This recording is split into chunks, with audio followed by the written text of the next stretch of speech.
Hey guys, tonight we descend into a damp limestone gorge in western Germany. The year is 1856, and you're standing under a slate-gray sky, brushing away gravel near the Feldhofer Cave in the Neander Valley. Your fingers are numb, your breath fogs in the cool air, and there's a strange shape in the sediment. It isn't just a rock, it's too smooth, too curved. You wipe away more dust and realize you're holding a piece of a skull, heavy, dense, with thick ridges. Not human, not animal. Something in between. You probably won't survive this kind of anthropological whiplash. So before you get comfortable, take a moment to like the video and subscribe, but only if you genuinely enjoy what I do here. And let me know your city and what time it is where you're watching from. Now dim the lights, maybe turn on a fan for that soft background hum, and let's ease into tonight's journey together. You crouch in the shaded soil of the Neander Valley, listening to wind hiss through the thin grass above the limestone ledges. The tools in your satchel clink softly, chisel brush, measuring rod. You place the half-skull gently on a felt cloth.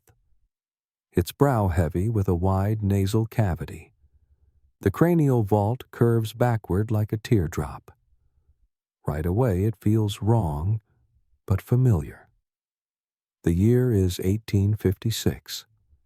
The bones you've found, fragments of skull ribs, a pelvis, and limbs, will soon unsettle everything science thought it knew about human history.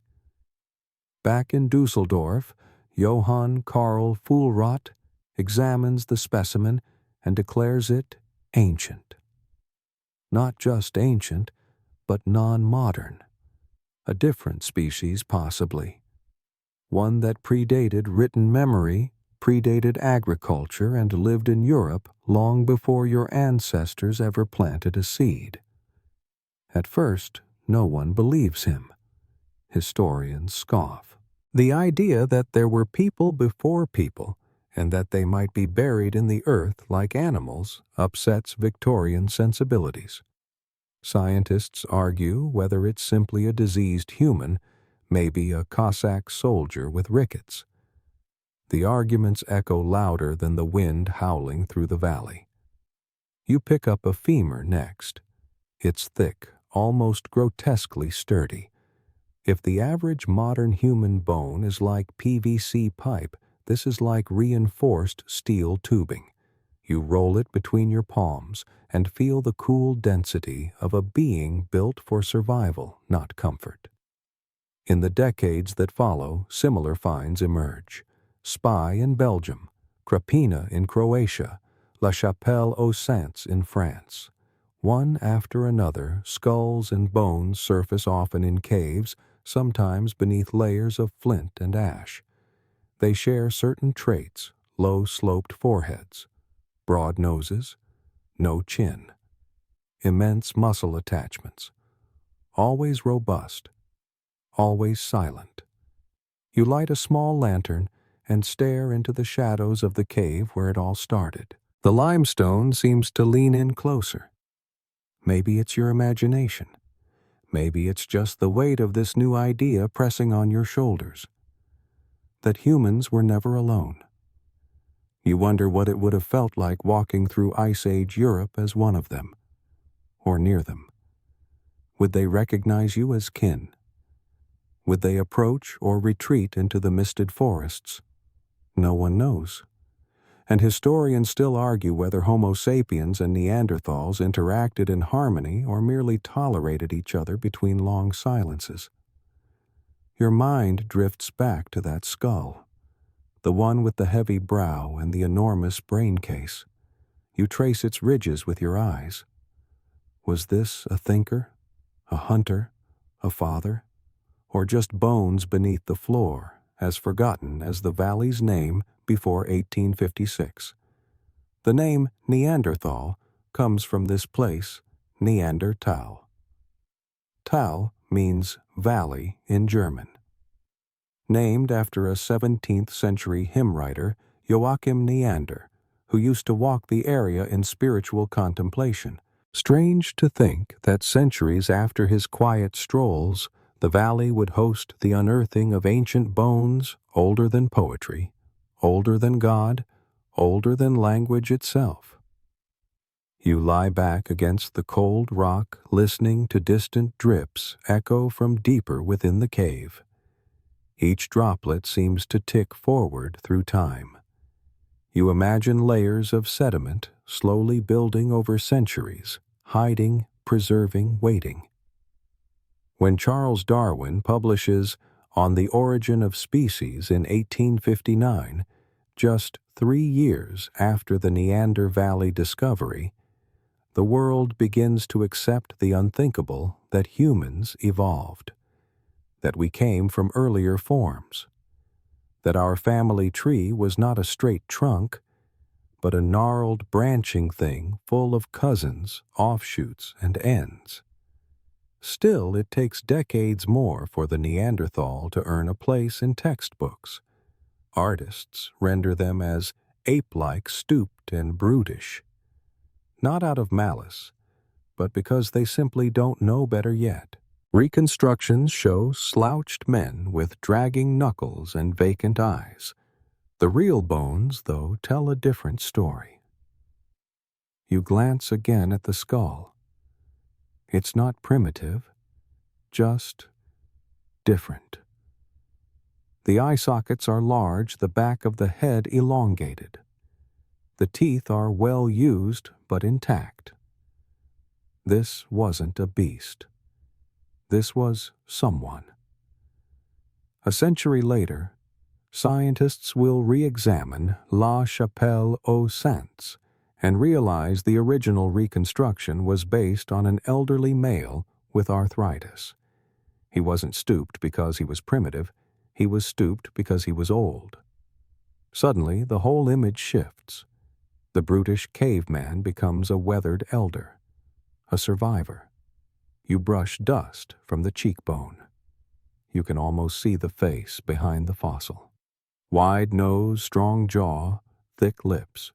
Not beautiful by modern standards, but undeniably human.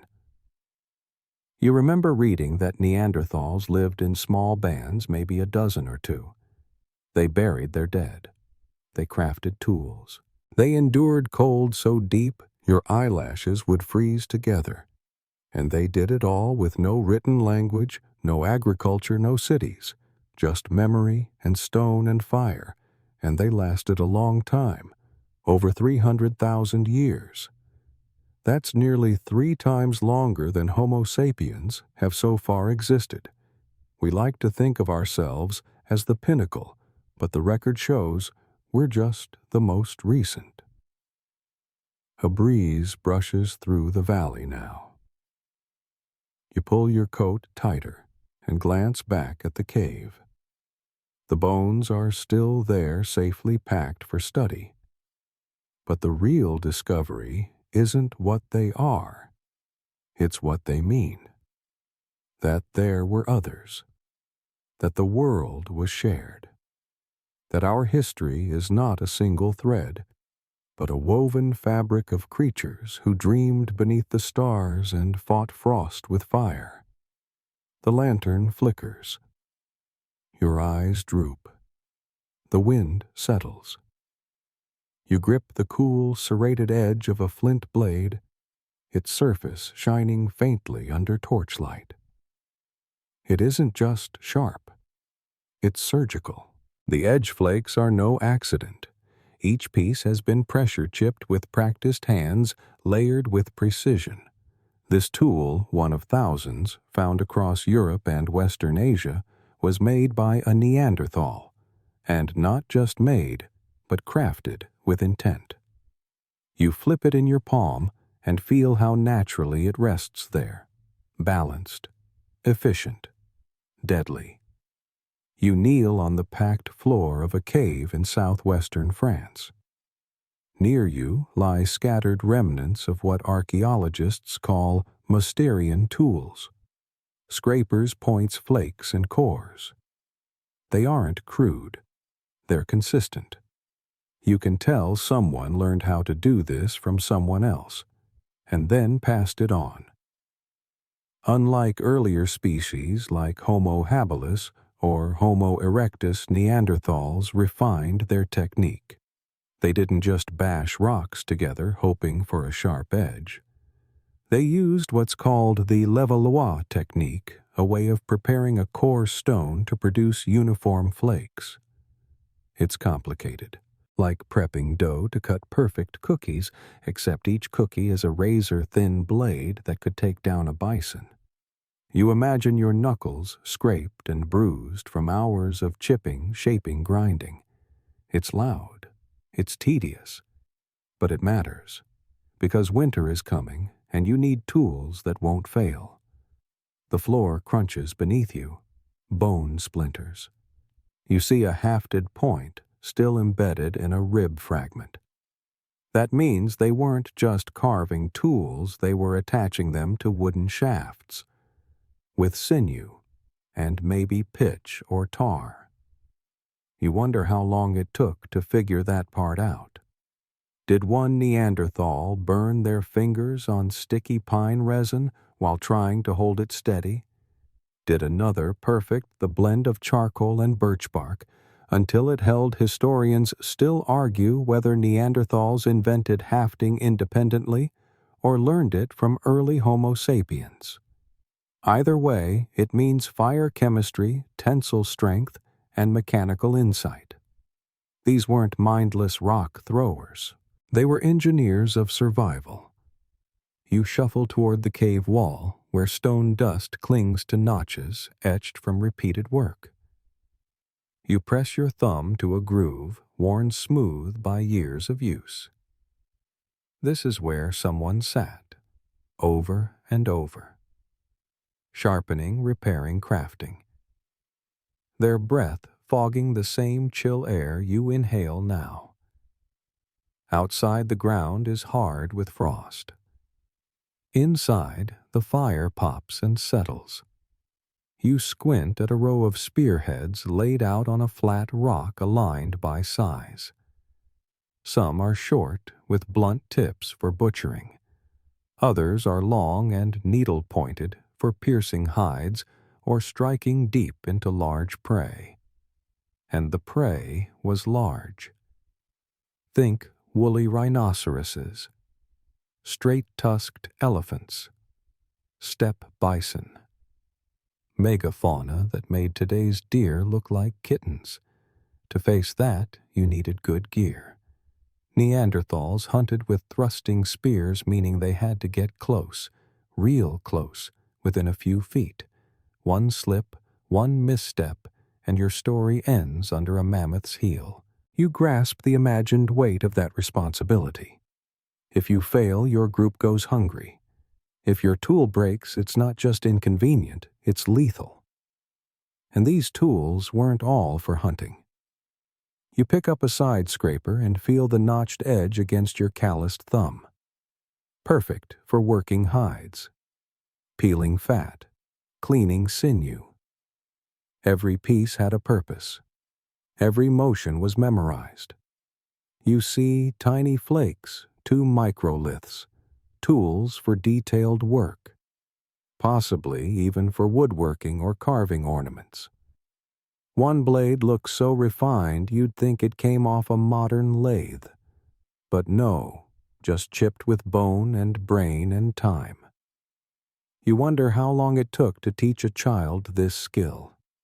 Did they start by watching, then helping, then failing? Did they cry when their first blade snapped? Did someone gently show them how to fix it? You glance at a distant corner of the cave where a smaller pile of fragments rests. Maybe those were apprentice tools. A Neanderthal teenager's first attempts. Crooked, dull, but loved. Some of the tools have residue bits of meat plant fiber or pigment. Under a microscope, traces of red ochre cling to a blade. Maybe it was used in body painting. Maybe it marked a kill. Or maybe it just got dirty.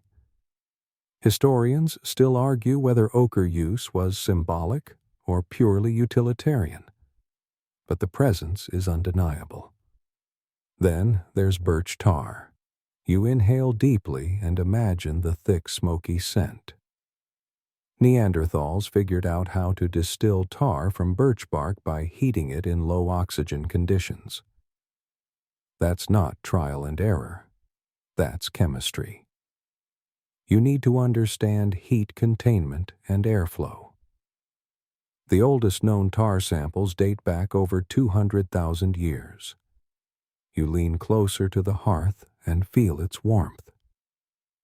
The stones around it are blackened, cracked, heat-shocked. Evidence of long-term use. This isn't a temporary fire pit. It's a workshop, a factory, a school. Outside, the forest creaks under the weight of snow-laden branches. Inside, a Neanderthal group huddles close, passing down the secrets of stone. Their fingers are strong, blistered. Their minds are sharp. They don't speak your language, but they understand pressure, angle, and purpose. You try to imagine the sounds, grunts of effort, rhythmic taps, the clink of flint on flint. You touch the tip of a finished point. It's sharper than glass. You've read that modern butchers tested Neanderthal blades and found them just as effective as modern steel. Not because the material is superior, but because the design is perfect. Form follows function. You lift the blade again. In your hand, it feels like a weapon, but in theirs, it was also a legacy. Not everyone made tools. Some gathered, some cooked, some hunted. But the toolmakers were essential. They were the heartbeat of the group, the ones who allowed the others to eat, to build, to survive. You glance at the stone wall again. Someone sat here, over and over, day after day, the fire crackling beside them, the cave dark but steady, their breath white in the air, a pile of flakes at their feet. They didn't call it the Mysterian tradition. They didn't call it anything, but they passed it on anyway. You let the blade rest in the dust. Outside, the wind whistles low. Inside, the silence grows deep. You squat beside a shallow pit littered with broken bones, ash, and singed stones. The air is thick with the smell of old soot and marrow oil. In your hands, a femur cracked, lengthwise, scraped clean, hollowed for the fatty richness inside. Around you lie fractured ribs, vertebrae, long bones of what was once a bison maybe, or a red deer, or possibly something much bigger. You sniff the bone again, grimacing. The ancient grease has long turned to powder, but once it fed a Neanderthal's growing body, high in calories, high in protein. You look up, picturing the meal, thick slices roasted over a fire, charred at the edges, steam rising into the cold night. Neanderthals were carnivores. Not entirely, but close.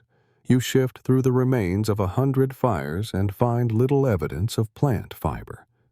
Starch granules are scarce. Tooth wear patterns suggest heavy chewing, but not on roots or nuts on meat. Historians still argue whether they hunted exclusively or just relied heavily on meat when conditions demanded. You reach for a larger scapula bone.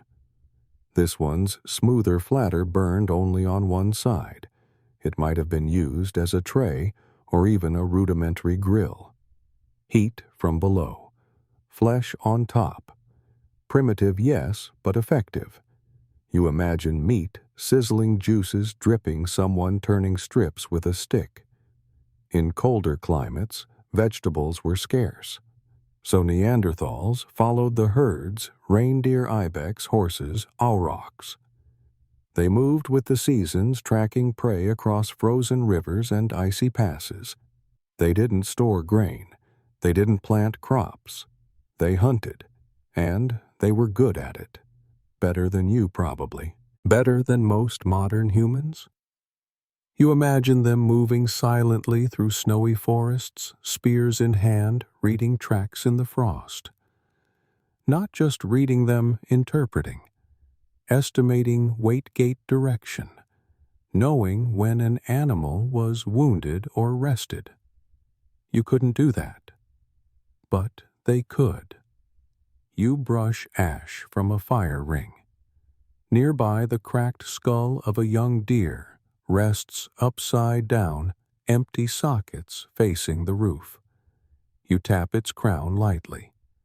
The bone is blackened at the base. Boiled, perhaps.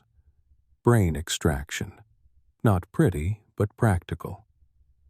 Brains are rich in fat. In winter, every ounce mattered. You step outside into the open air. The wind slices through your coat. The land stretches wide, treeless, cold, barren. This is a mammoth steppe. Not friendly, not forgiving. Yet Neanderthals thrived here. They adapted. They evolved. You spot more bones in the distance, a pelvic fragment, a shattered tibia, something too big to be deer. Maybe it's mammoth. You walk toward it. The ground squelches underfoot, frozen and thawed in turns. The bone is thick, porous, and huge. It would have taken planning. Cooperation. Tools. Maybe fire to drive it off cliffs. Maybe pit traps. Maybe luck. But the kill wasn't the end. Then came the butchering. The hauling. The rendering. The cooking. You crouch beside an ancient fire circle and imagine them working together, some hacking meat, some carrying bundles, some setting fires with sparks and dry moss. The meat was roasted, but sometimes also dried, like jerky, preserved in the cold, hung from trees or rock shelves. It wouldn't last forever, but long enough to get them to the next hunt. You return to the cave.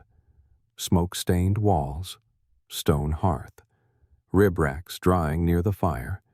You can almost hear the low rumble of conversation, the snap of bones, the shifting of feet. Not all the bones here are animal. You find a human femur among the pile, cracked the same way as the others. Cleaned, split, burned. It's unsettling, but it's also real. Cannibalism. At El Cedrón in Spain, scientists found a cluster of Neanderthal bones showing cut marks identical to those on hunted animals. Skull bases broken open, joints severed, long bones split. Not in ceremony, but in consumption. Historians still argue whether it was survival cannibalism or something else. Ritual revenge. Scarcity disease. No one knows. You place the human bone back gently. No judgment, just a fact.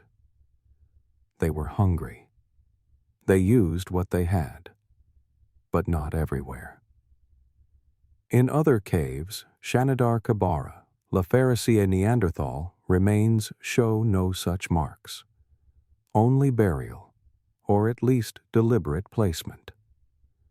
So cannibalism wasn't universal. Maybe it was rare. Maybe it was desperate. You stand again, stretching your legs. Nearby, the wind has carved a dune around a rock face. In its shadow, bones lie in neat piles. Sorted, grouped, long bones together, skulls separate. Someone organized this. Maybe they dried the meat on flat stones. Maybe they smoked it over embers. Maybe they boiled it in hide sacks with hot rocks dropped in one at a time. You imagine the taste. Rich, gamey, dense. Probably tough. No spices, no salt. Just heat and hunger. They didn't eat for pleasure. They ate to survive. You watch as one Neanderthal tears a strip with their teeth grease running down their chin. Another chews methodically, eyes watching the fire, lost in thought. A child gnaws a rib until it's smooth. They shared meals. That much is clear. Food was central, not just for sustenance, but for bonds. You picture a group circling the flames, passing roasted marrow bones, grunting softly, chewing slowly. You close your eyes and hear the fire crackle. The chewing, the breathing, the quiet. No forks, no tables, just meat hands and teeth. They survived on this diet for hundreds of thousands of years. No farming, no dairy, no processed food. Just what they hunted, what they trapped, what they found. You press your fingers to a rock shelf coated in char. Over years, smoke blackened the stone. Fat dripped, ash piled. Fire after fire, season after season. They were persistent, not inventive like modern humans maybe, but steady, and that's how they endured. You exhale and step back, letting the cold seep in again. The cave is dark behind you. The land stretches endless before you. And somewhere beyond the ridge, the next meal is waiting. You just have to go get it.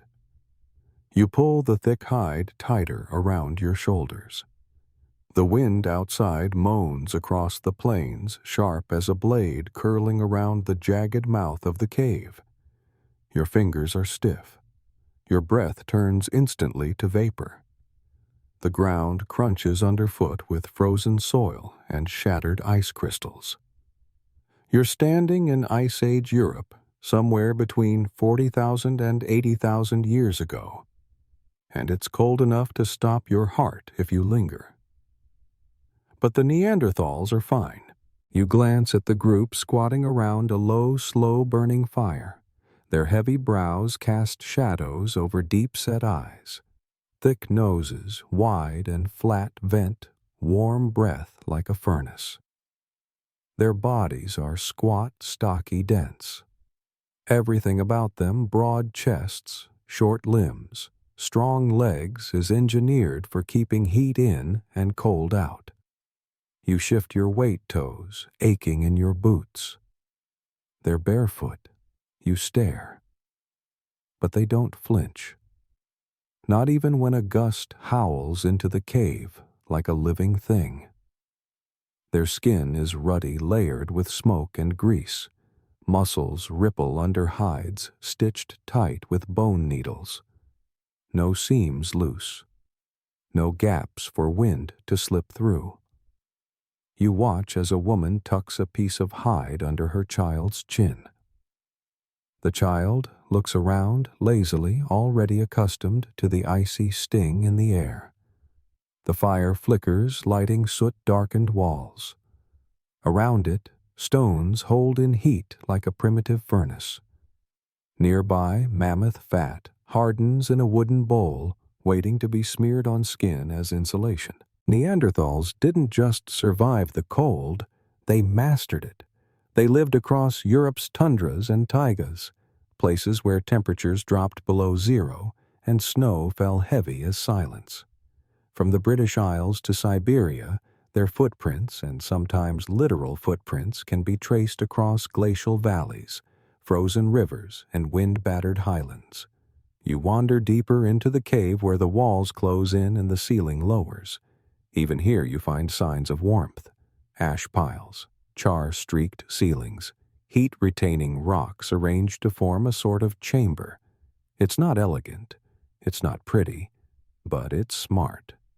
They blocked wind with stacked stones, dug shallow trenches for drainage, piled furs into bedding nests, slept in shifts to conserve warmth. You kneel beside a bed of rushes and moss. It smells faintly earthy.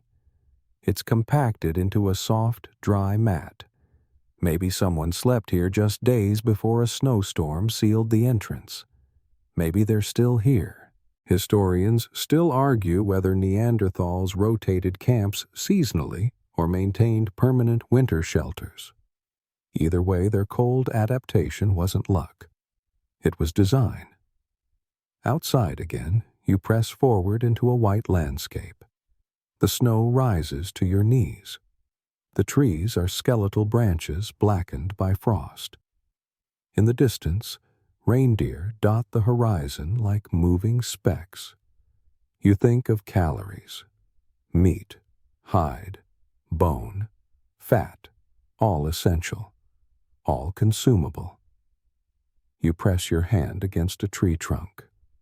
Sap's frozen, bark brittle, useless, but further down scraped marks, claw-like, tool marks. Someone harvested inner bark for fiber or fuel. It wouldn't burn well, but in a blizzard, every spark matters. You glance at your fingertips, numb already. You imagine theirs thick, calloused, maybe even hairier than yours. Short fingers reduce surface area and retain heat. Even their veins were likely arranged differently, shunting warm blood to extremities when needed. And then there's the nose. You didn't think about it before, but Neanderthal noses were huge. Not for beauty, for biology. Big nasal cavities helped warm and humidify freezing air before it hit the lungs. A built-in heat exchange system. You inhale deeply. Yours burns. Theirs didn't. You climb a ridge where wind blasts from the north. Up here, the landscape is endless, white on white on white. Your boots slip on ice crust. The air is thinner. Your breath comes fast. But there's movement. In the lee of a large boulder, a group of Neanderthals sits motionless, draped in reindeer hides, faces painted with streaks of ash. They wait for what you don't know. But they're patient. Cold doesn't bother them. They know how to sit still. You join them quietly, and from here, you see it too. Herd trails, trampled snow, steam in the air. The migration is coming. This is what cold adaptation means. Not just warmth, but stillness. Watching, knowing the land, timing the hunt, conserving energy, acting only when needed, only when. Back in the cave, you study their clothing more closely. No seams visible, stitched with sinew, sewn tight with fishbone or ivory needles, parkas, leggings, hoods, maybe even mittens. You remember Otzi the Iceman, though much later in history had layers of hide stitched from different animals. It's likely the Neanderthals did the same. You pick up a fragment of hide, scraped clean, smoked pliable, tanned with urine or brain matter. Not glamorous, but warm. Beside the fire pit, a curved piece of mammoth rib has been hollowed into a container. Inside, lumps of animal fat mixed with ash. A rudimentary balm, possibly smeared on skin for insulation, possibly used as fire starter. Either way, it's efficient. You find a hollowed stone filled with melted snow. Water collected drop by drop. Fire heated. Drunk slowly. In winter, thirst kills too. They stored water. They stored meat. They stored warmth. In one alcove, blackened shells suggest they cracked open pine nuts, a rare treat, a rare, high in fat, hard to get. A splintered log nearby suggests they pounded it open with rocks. They were resourceful. Maybe not creative in the way Homo sapiens were, but practical, focused, effective. You look at your own gloves, synthetic and stitched in a factory. Then back at the sinew-bound mitt lying on the cave floor. You wouldn't last half a day out there. They lasted 300,000 years. Even their homes were cold-proofed. Caves, rock shelters, cliff overhangs. Some even built temporary huts from bones and hides, mammoth tusks as frames. Skins stretched tight, fire in the center, holes in the top for smoke to escape. You push open an imaginary hide flap and crawl into one. Inside, it's warmer, smells like smoke and grease. A woman feeds a fire, a man sharpens a point, a child gnaws on jerky. No one speaks, but they know you're there. You back out, breath shallow. The snow has started falling harder. Heavy flakes swirl. You brush them from your shoulders and pull the hide tighter again. You blink against the wind and realize they didn't conquer the cold. They became part of it. And for a long time, that was enough.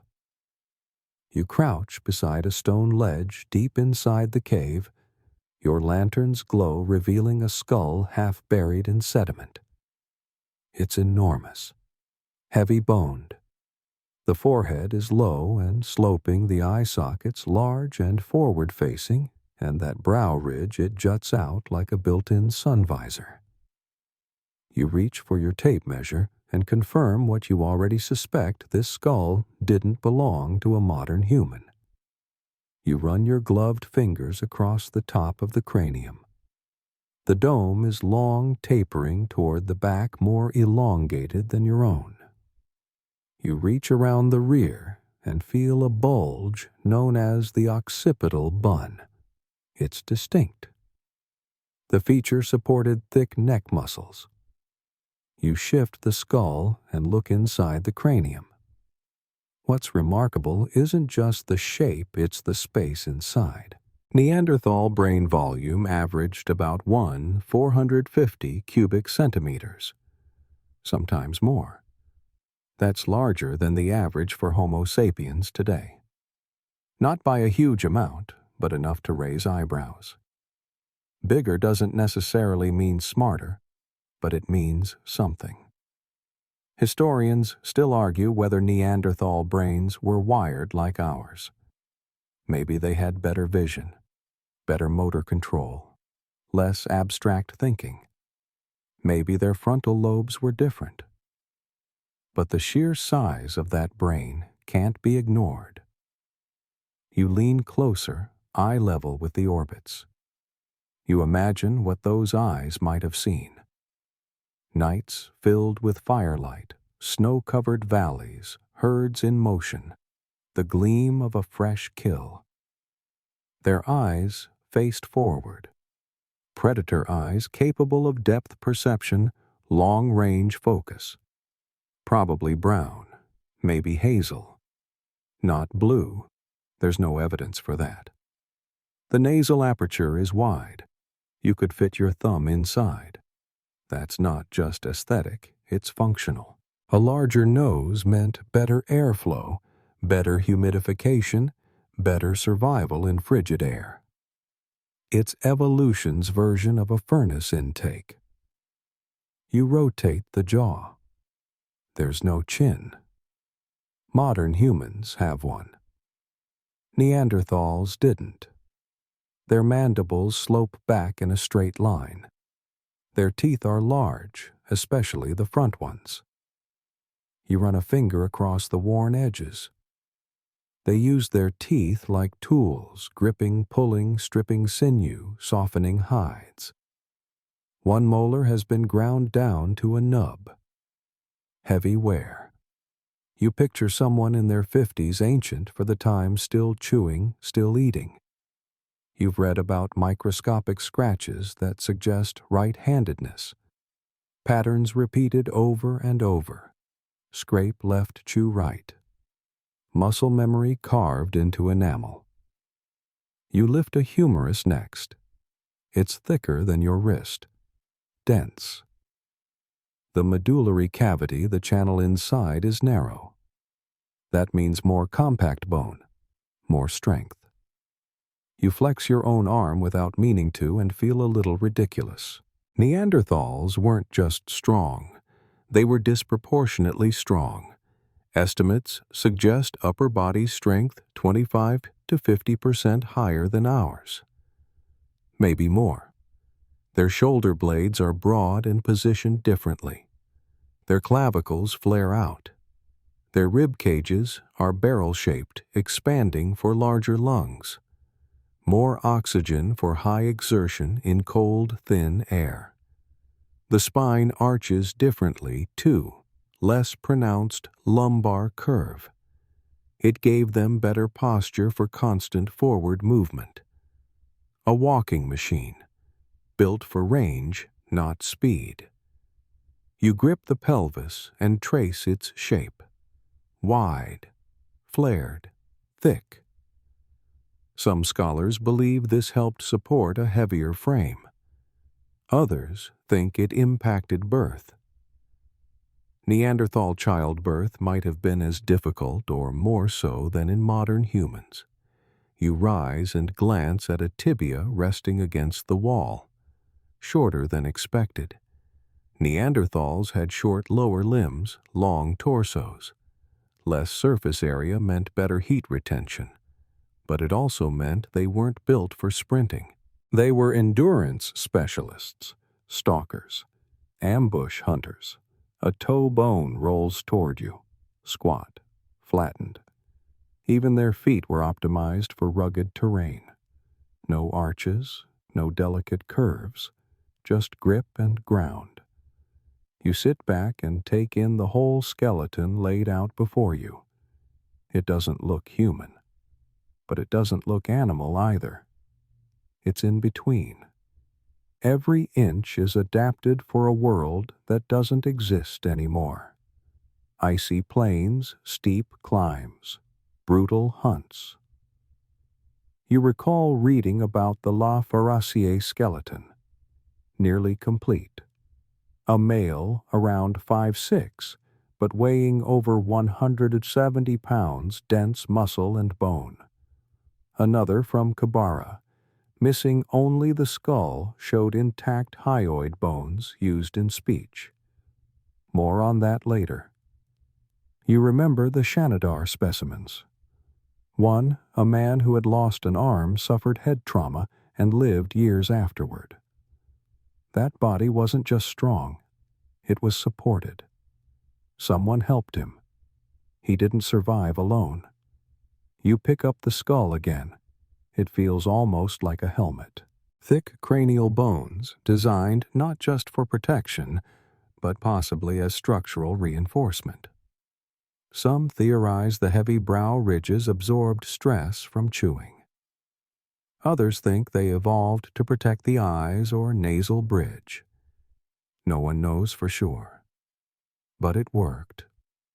They lived long enough to populate a continent, to raise children, to bury their dead, to make tools and fire and possibly even music.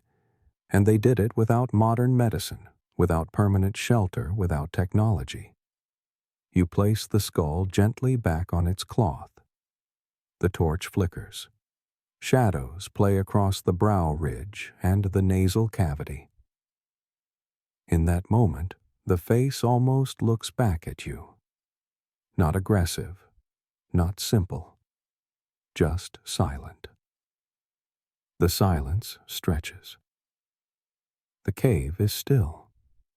And that skull, once worn by someone who lived and breathed and thought, rests quietly again. You sit in the darkest part of the cave now. The fire is a few feet behind you, casting a faint red glow across the walls, flickering shadows across the ceiling. Around you, silence, You close your eyes and listen, really listen, and imagine a low rumbling sound. Not the wind, not a growl, a voice. You open your eyes. There's no writing, no symbols, no script. But that doesn't mean there weren't words. You stare at the ceiling and wonder, could Neanderthals talk? You recall the hyoid bone, the small U-shaped bone in the throat connected to the tongue and larynx. It's delicate, rarely preserved. But in Kibera, Israel, one was found, perfectly fossilized. And it's just like ours, same shape, same size, same placement. That hyoid bone anchors muscles used in speech. Without it, you can't form sounds the same way. The presence of this bone in a Neanderthal suggests they may have been capable of vocalization, not just grunts or yells, but structured sounds. You lean forward, hands clasped together. What did they sound like? You don't know? No one does. But researchers have tried to simulate it, feeding vocal tract reconstructions into software testing ranges of pitch and resonance. The result? A deep, resonant voice, maybe breathier, maybe with less range, but understandable, possible. Historians still argue whether Neanderthals had language, defined syntax, grammar, words that built into ideas, or just signals, danger, food, here. But their anatomy suggests they had the machinery. Their brains had regions similar to Broca's and Wernicke's areas, centers responsible for speech processing in modern humans. The potential was there. You think of the complexity of their world-hunting strategies, fire maintenance tool crafting. These aren't solo efforts. They required instruction, correction, coordination, communication. You tap the cave floor lightly. Even today, hunters in remote parts of the world use whistles, hums, and signals to communicate during a stalk.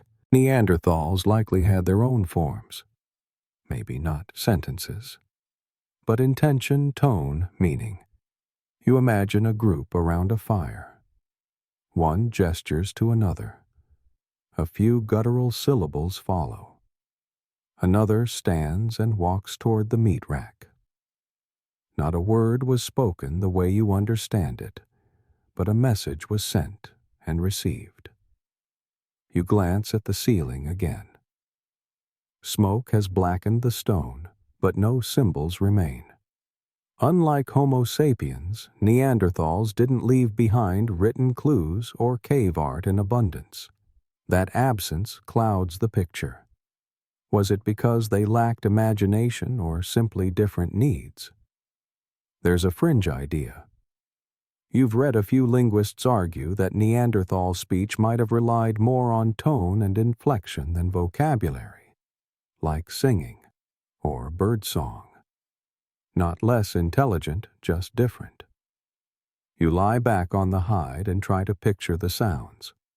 Short syllables, repetition, a sort of musical cadence, high tones for children, deep ones for commands. Maybe rhythm mattered more than vocabulary. You remember that they lived in small groups, close-knit, maybe 15-20 individuals. Families. In that kind of community complex, language might not have been necessary. Everyone knew each other. Context did the heavy lifting, and infants, human or Neanderthal, require interaction. If Neanderthals raised babies, and all signs say they did, then they made sounds, comforting ones, reassuring ones, maybe lullabies, maybe soft clicks or hums like human mothers do today without thinking. You sit up, ears perked. Your own breathing is loud now. You try to hum, then shift to a low gravelly murmur. That's probably what they sounded like. Somewhere between a whisper and a growl. Words without words. You step back into the part of the cave where echoes stretch longest. Clap once. The sound returns. You mutter a phrase and hear your voice bounce back, warped slower, heavier. Imagine that voice layered 5-10 Neanderthals speaking at once. A murmur, a chorus. Enough to fill the space and feel communal. Some paleontologists think they may have even used gestures alongside sound. Their hands were strong, precise. They could manipulate stone flakes, sew hides, lash spears.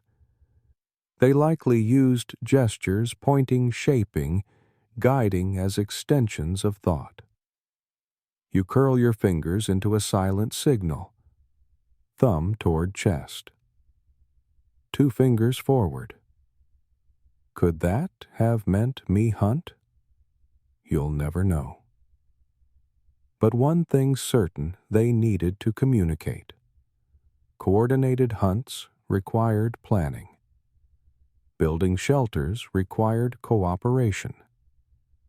Teaching children required demonstration. You think of a parent showing a child how to flake a stone. First the grip, then the angle, then the strike. Too hard and it shatters. Too soft and it slips. Maybe they tapped the child's wrist, gave a nod, made a sound. Encouragement. Instruction. Not language like yours, but not silence either.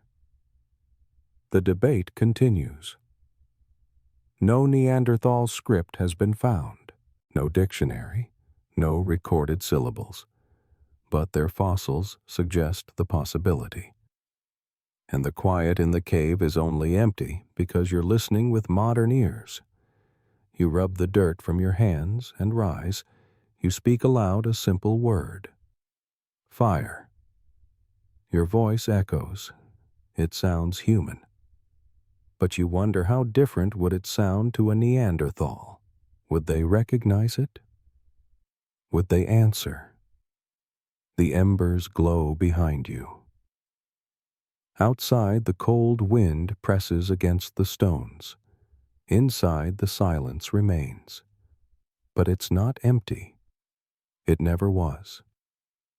You feel the torchlight flicker against the wall as you follow the tunnel deeper. It bends slightly to the left, then opens into a wider chamber. The floor here is packed dirt. The air smells faintly of char and damp moss. You lower yourself beside a stone niche where 2 skeletons lie half buried, one large, one smaller. The bones are aged, stained with iron and ash.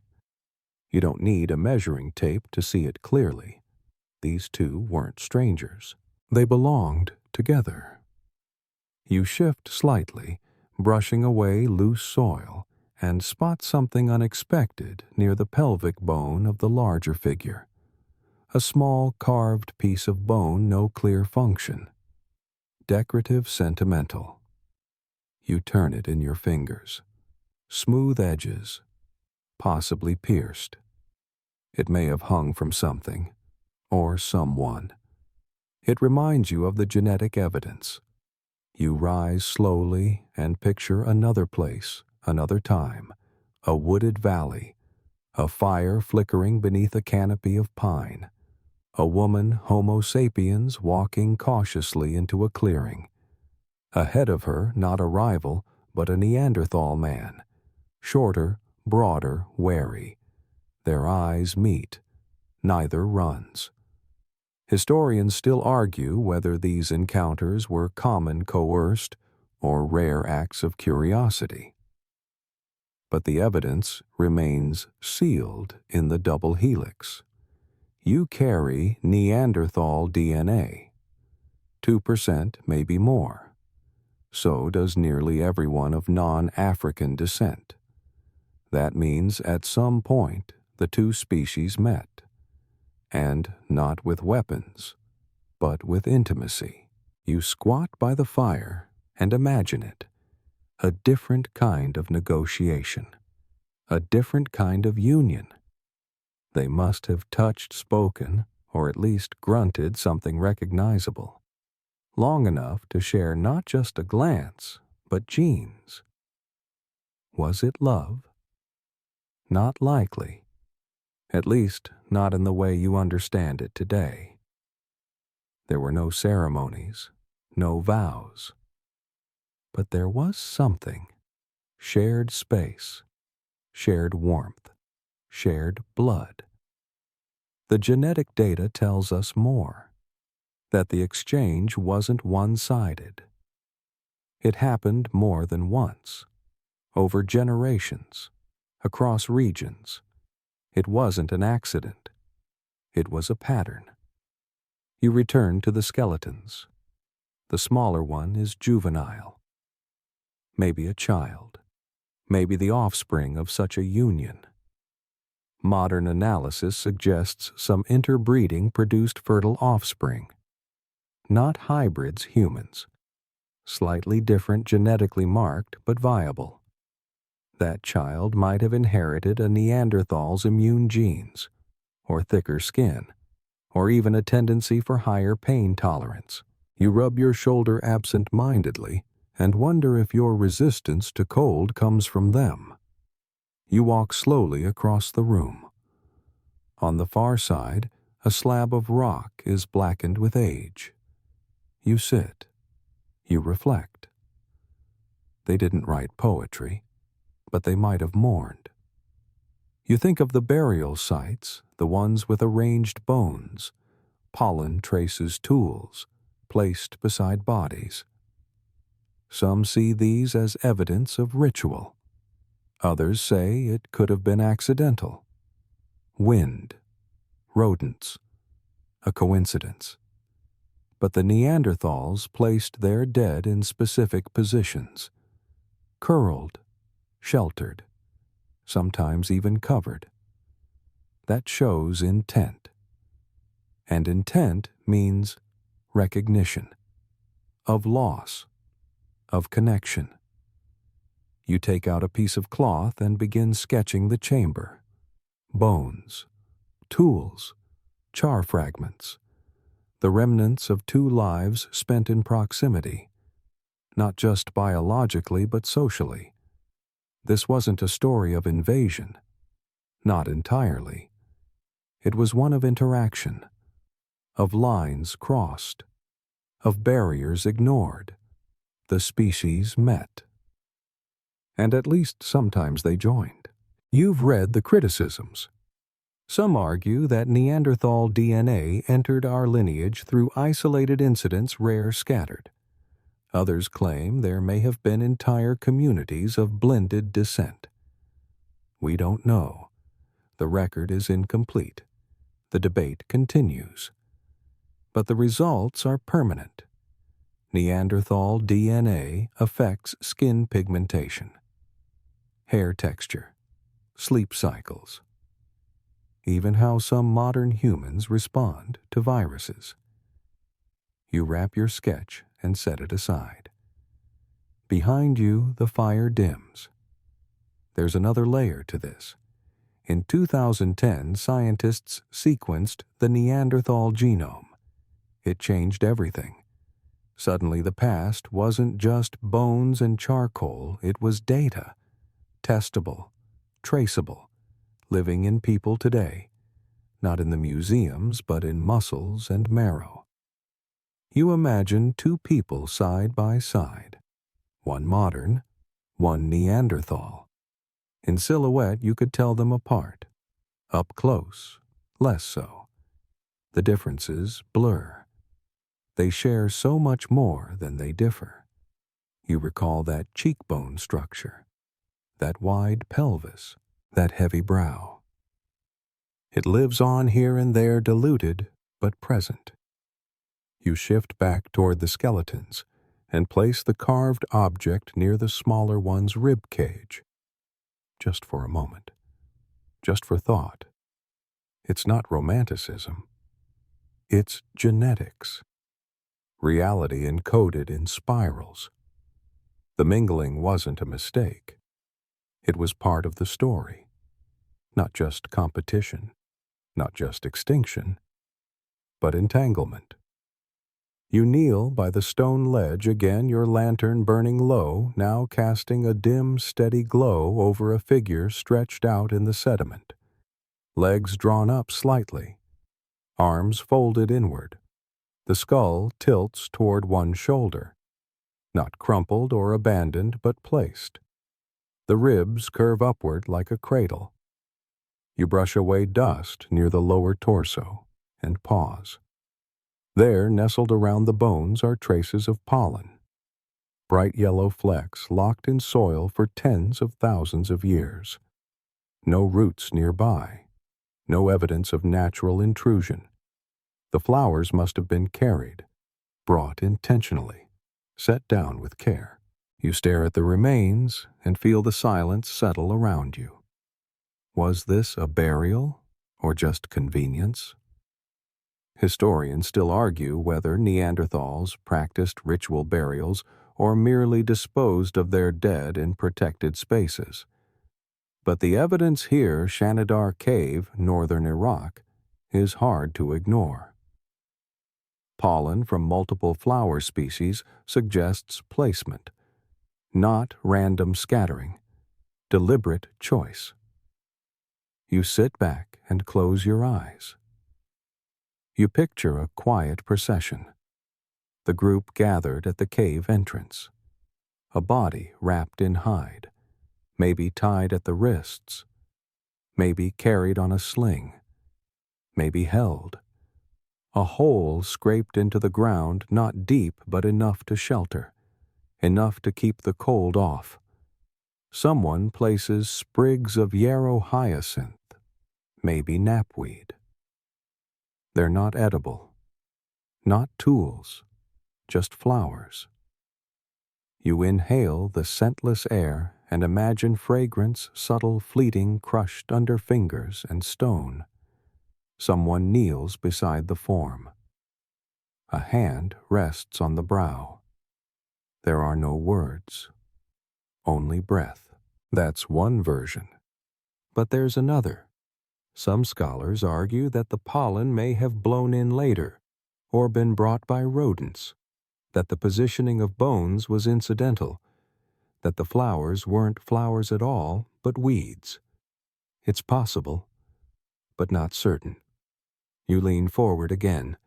Near the base of the spine lies a stone tool, a scraper, dull-edged from use, too worn to serve in the next hunt.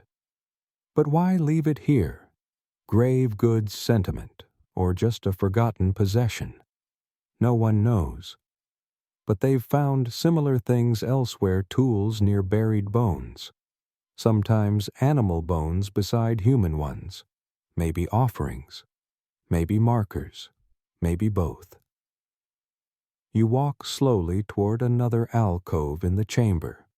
Here lies another skeleton, larger, more complete.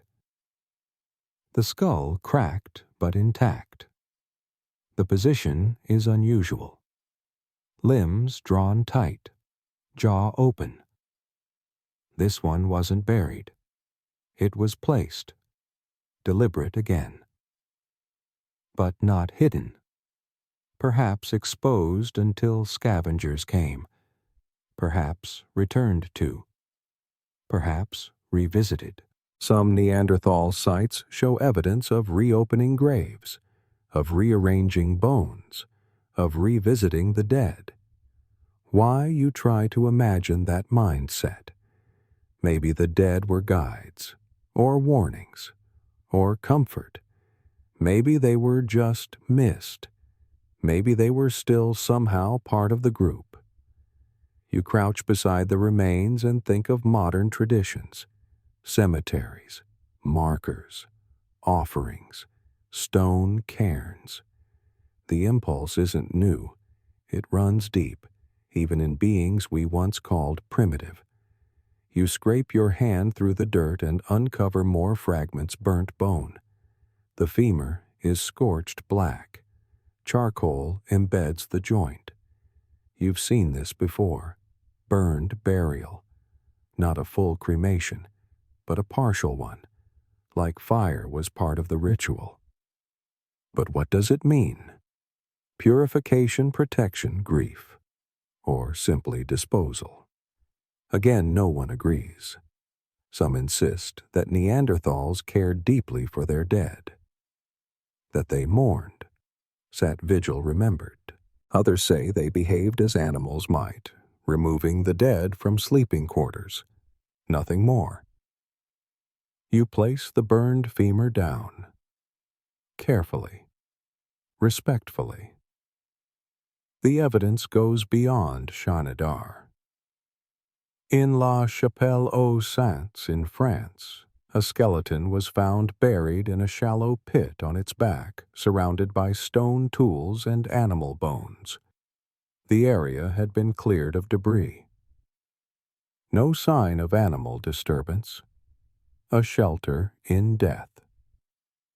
In Tashiktash, Uzbekistan, a child's remains were found encircled by ibex horns. Some dismiss it as coincidence. Others see meaning. But meaning doesn't need to be written. It only needs to be repeated. You rise and glance back at the first burial, the one with the pollen. It wasn't the only one found in that cave.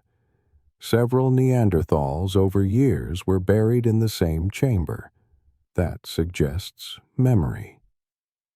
Place. Intention.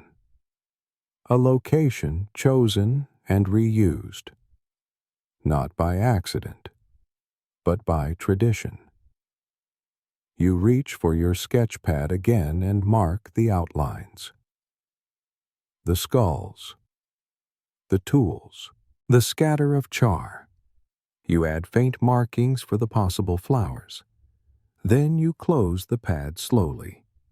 You turn and walk toward the cave entrance where cold air drifts inward. Snow falls again softly this time, each flake catching light. You stand still. Behind you lie the bones of beings who may have cried for their dead, who may have brought flowers, who may have sat in silence like you are now listening to the wind and remembering someone who no longer moved but still mattered. The past doesn't speak clearly, but it whispers, and sometimes those whispers carry the scent of crushed flowers. You stand at the edge of a narrow mountain pass, the wind pushing against your chest as you scan the valley below. The trail fades into frost and gravel, but further down it reappears footprints. A pair at first, then three, then more. Deep impressions in the mud preserved under sediment and time. Some are broad with heavy heels. Others are longer, leaner. You kneel to compare. The differences are slight, but present. You trace one set. Toes splayed wider, weight deeper on the outer edge. A Neanderthal. The other narrower, more arched, likely Homo sapiens. Their paths crossed here. You imagine the scene. Two groups, one traveling from the north, the other from the south. Both cautious, armed, cold, hungry. Historians still argue whether what followed was peaceful or violent. You lower yourself into a shallow depression near the trail, once a resting spot maybe. Around you lie tool fragments, broken blades, charcoal a tooth. All mixed, all layered. Radiocarbon dating places them within decades of each other. Shared ground, shared time. Was there conflict? You pick up a flint point snapped near the base. Its edges are sharp, still functional, but it wasn't retrieved. perhaps dropped in haste, perhaps the result of a fight. Some Neanderthal bones bear impact fractures, blunt trauma to skulls, ribs, limbs, weapon-like strikes. Some even match injuries seen in modern combat wounds. A pattern, or a coincidence. You shift your gaze across the valley. There, near a bend in the ridge, lies a cave mouth, small, narrow, facing away from the prevailing wind. A strategic shelter, easily defensible. Inside, layers of ash and stone flakes. Two species occupied it, not together, but one after the other. It suggests displacement. Was it war, or replacement, or something quieter? There's no battle map, no witness accounts, only patterns in soil and bone. Still, the overlap was real. For thousands of years, Neanderthals and Homo sapiens shared Europe and parts of Asia. Close enough to exchange genes, close enough to trade tools, close enough to kill. You sit on a flat stone and feel the cold creep up your spine. At some sites, Neanderthal tools disappear suddenly, replaced by blades more refined, more symmetrical. Homo sapiens work. At other sites, they mix transitional layers where Mousterian and Aurignacian technologies overlap, like cultures brushing past each other. Did Neanderthals adopt new methods, or did Homo sapiens simply stay while Neanderthals faded? You remember the El Castillo cave, painted hand stencils pressed against the wall, some of the oldest in Europe. Maybe Homo sapiens made them. Maybe Neanderthals did, or maybe both. But in other places, the record ends. Neanderthal tools vanish. Their bones cease. The shelters collapse. Their fires go cold. You scan the horizon again. They didn't vanish overnight. But over a few thousand years, a blink in evolutionary time, they were gone. Extinct. And we remained. Why? You pick up a branch and drag it across the ground, drawing lines. Climate shifts, disease, competition, interbreeding, isolation, all possible causes, all likely part of the story. But one theory lingers, that Homo sapiens, with their language and networks, slowly outcompeted their cousins. Not always violently, but inevitably. You close your eyes and imagine two children, one Neanderthal, one Homo sapiens, sitting across from each other near a fire.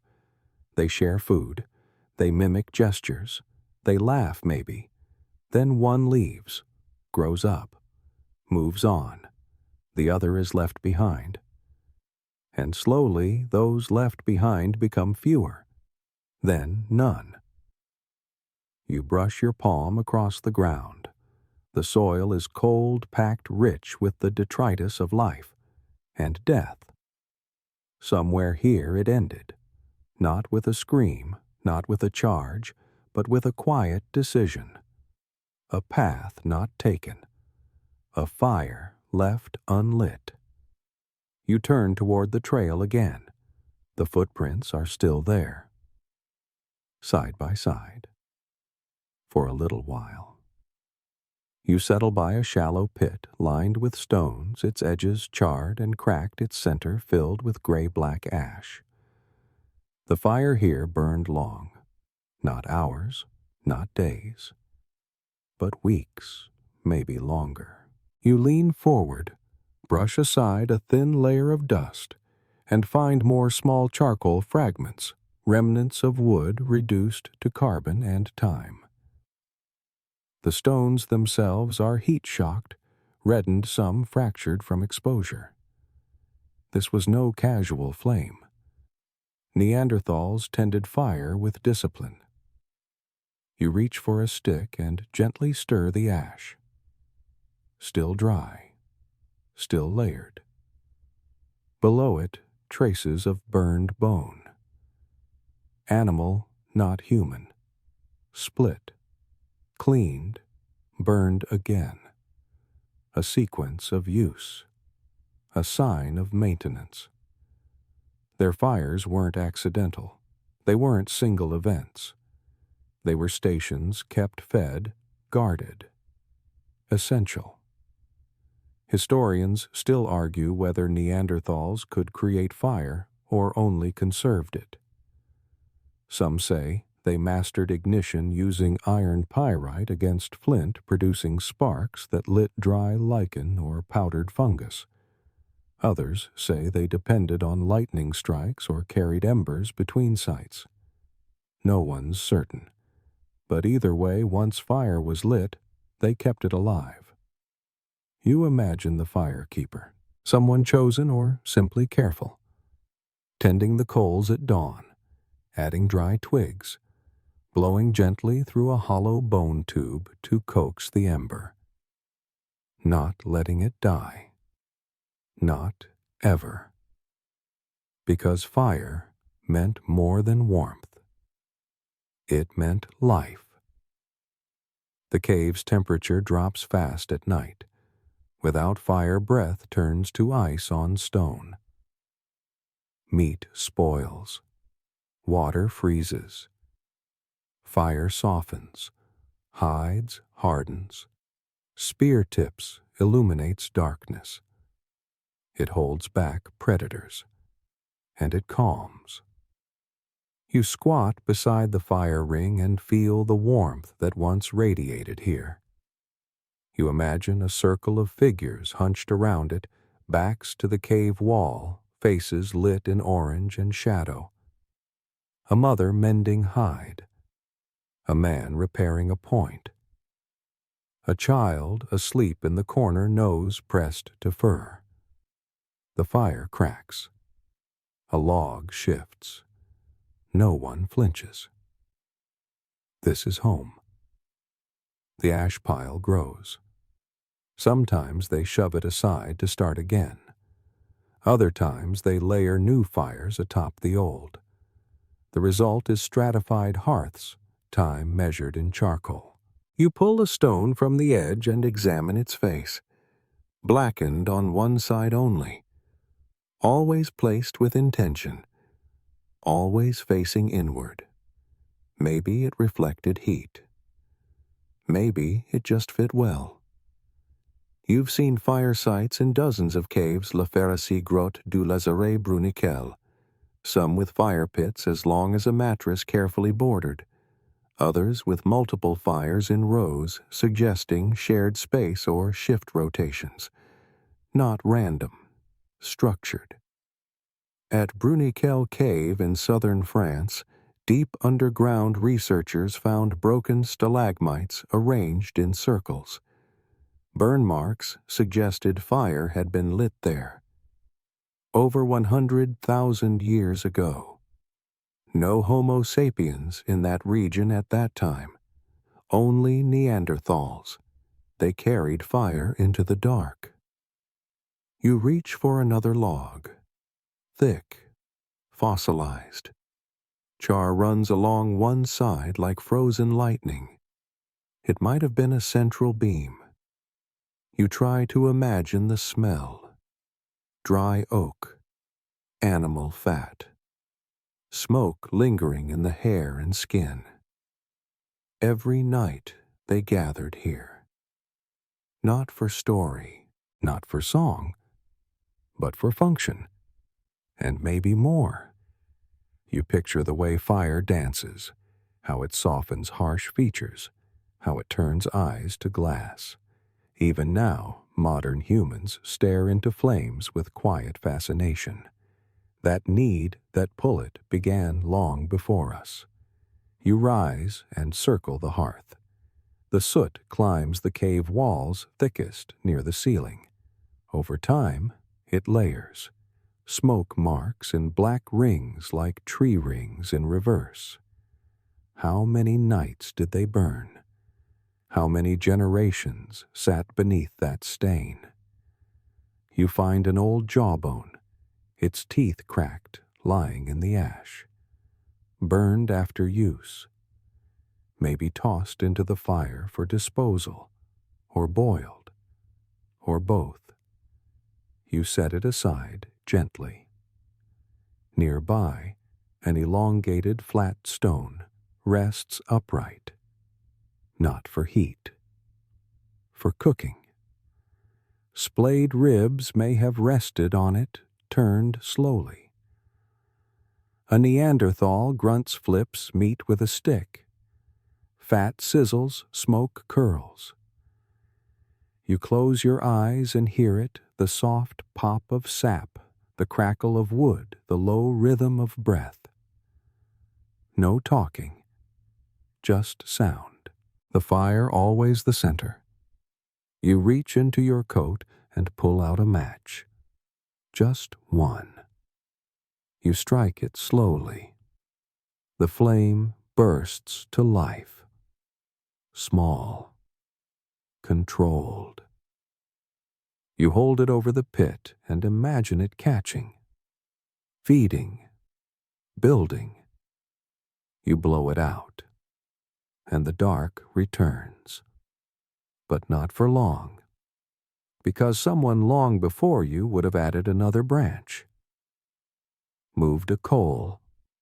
Stirred the ash. Kept the fire going. Always. Because once you have fire, you don't give it up. Not unless you're forced. You press your palm gently against the cave wall.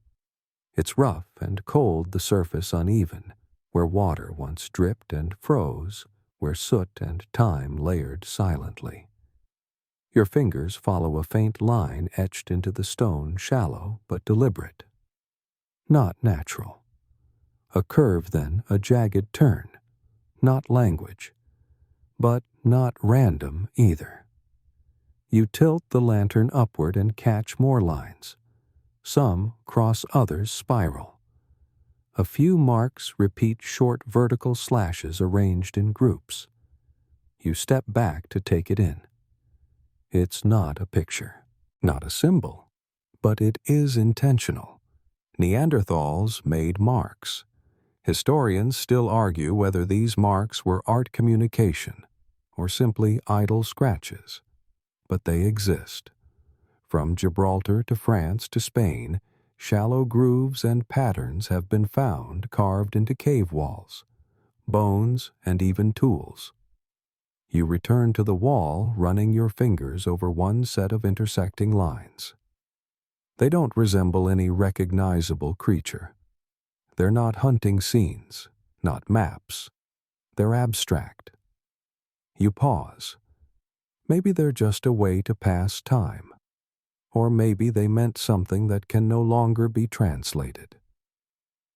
In Gorham's Cave in Gibraltar, a set of cross-hatched engravings were found beneath layers of sediment, dated to more than 39,000 years ago. Beneath them lay Neanderthal tools, no Homo sapiens nearby. The implication: these marks predate your kind. You kneel by the fire's edge and lift a bone, long, smooth, slightly curved. Along its shaft, more notches, spaced evenly, as if counting, or measuring, or marking time. You try to picture the person who did it. A hand gripping a flake of flint. The tip dragged once, then again, then again. Not hard, not fast, just enough to leave a record. A moment remembered. You sit back on your heels. The debate is old. Did Neanderthals think symbolically? Did they make art? Or were these scratches simply behavior like a wolf pacing or a bear rubbing its back on a tree? You turn your head toward another part of the cave where red pigment stains the rock. It's faint, almost gone, but visible in angled light. Hematite, iron oxide, red ochre. The pigment was applied. not naturally occurring. It had to be gathered, ground, mixed, and transferred. The finger-width smear curves downward like a streak left by a thumb. Accidental. Maybe. But there are others. Parallel. Spaced. They didn't draw animals, not like Homo sapiens later would. No galloping deer, no hand stencils, no soaring horses. But perhaps they weren't trying to decorate. Perhaps they were trying to say something, or remember something, or just do something. You find another stone deeper in the chamber. It's flat on one side, angled on the other. Along its edge, chipped grooves that seem almost rhythmic, as if someone struck it repeatedly while humming. A bored child, an anxious adult, a maker with a moment to spare. You smile faintly, then shake your head. No guessing, no romance, just fact. And the fact is, Neanderthals left marks on walls, on bones, on the world. Even pierced animal teeth have been found at some sites suspended by sinew worn around the neck or wrist. Ornamentation. Identification. Both you hold one such tooth. Imagine its smell aged ivory and dust. A Neanderthal woman might have worn it, or a child, or a hunter. No way to tell. But someone chose it, carried it, marked themselves with it. In Croatia's Krapina site, eagle talons were found scored with cut marks, possibly shaped to form jewelry. Not useful for hunting, not edible, just worn. And that's the heart of it. Decoration without function. A spark of something else. You lay the talon down and walk again along the cave wall. Here a cluster of marks spirals inward.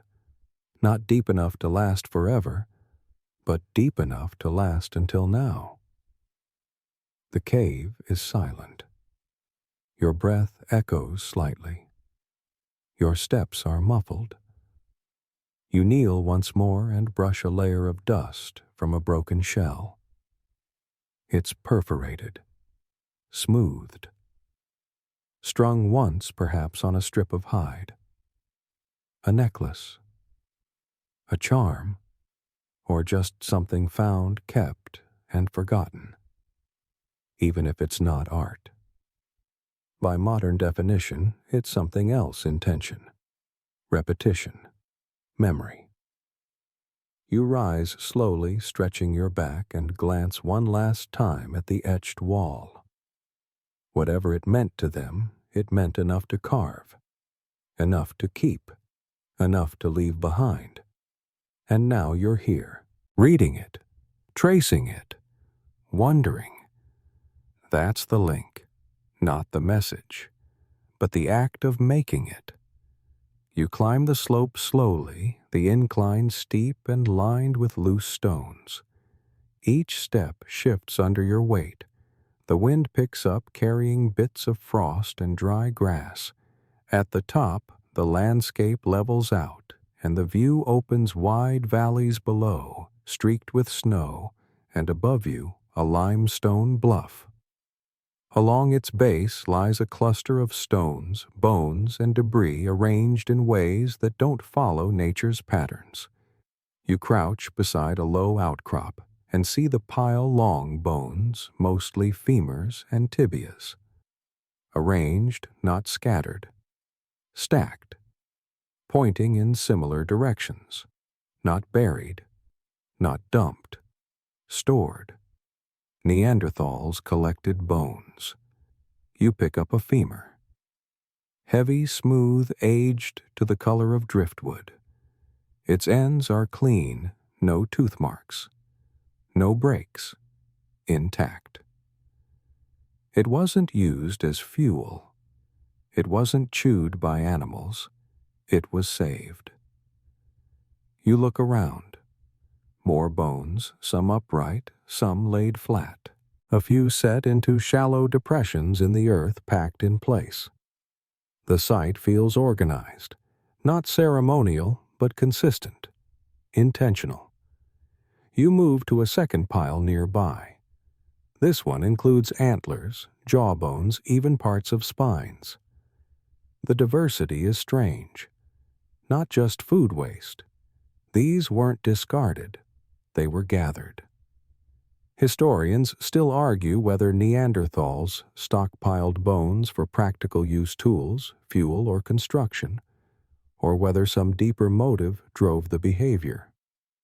But in places like Marillac and Les Pradelles, these groupings appear again and again. Sometimes beside fire pits, sometimes near sleeping areas, sometimes far from habitation entirely.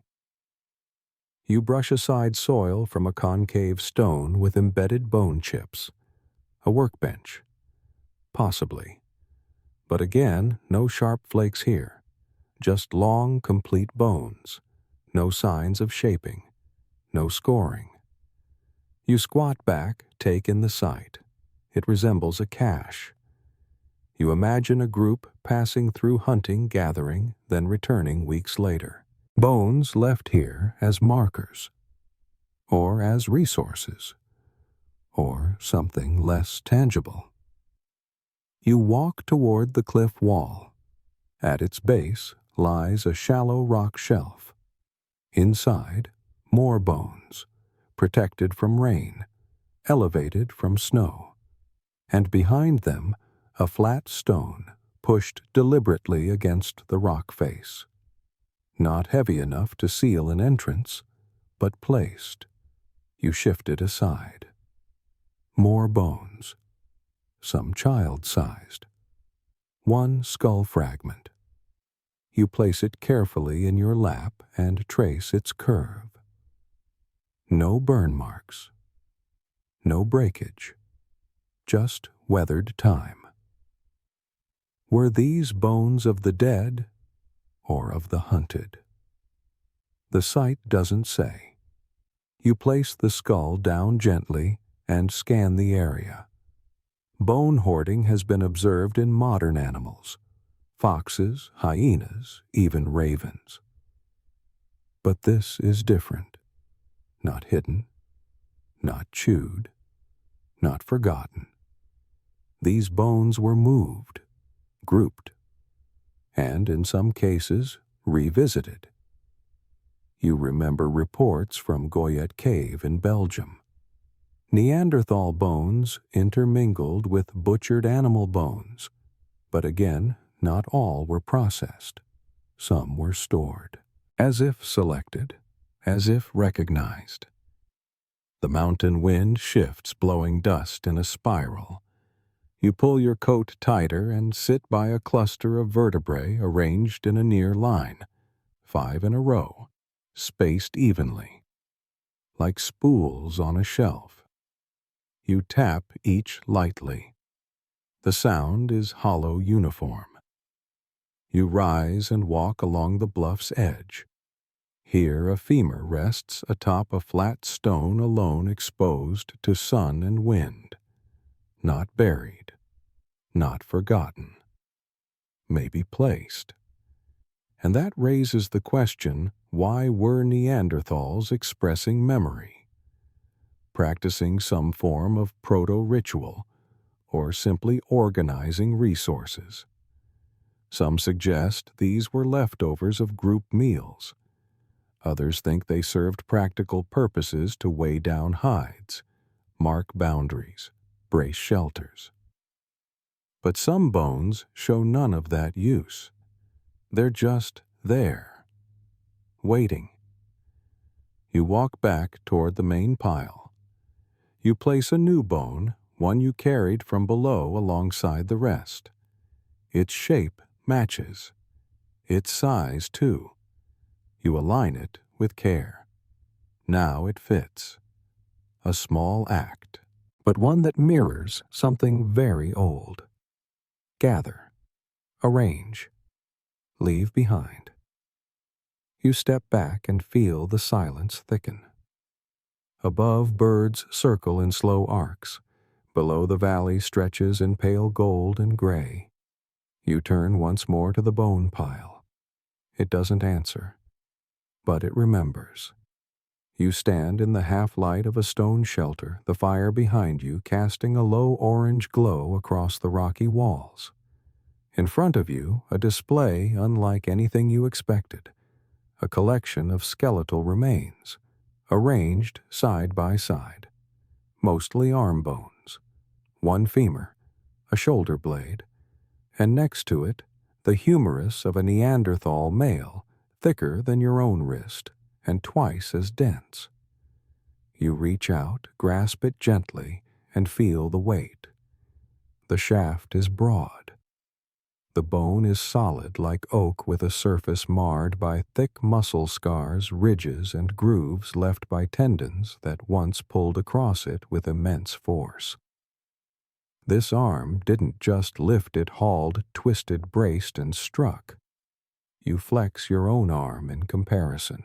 Even if you spent your life chopping wood, carrying stones, and throwing spears, you wouldn't match the raw mechanical power represented by this humerus.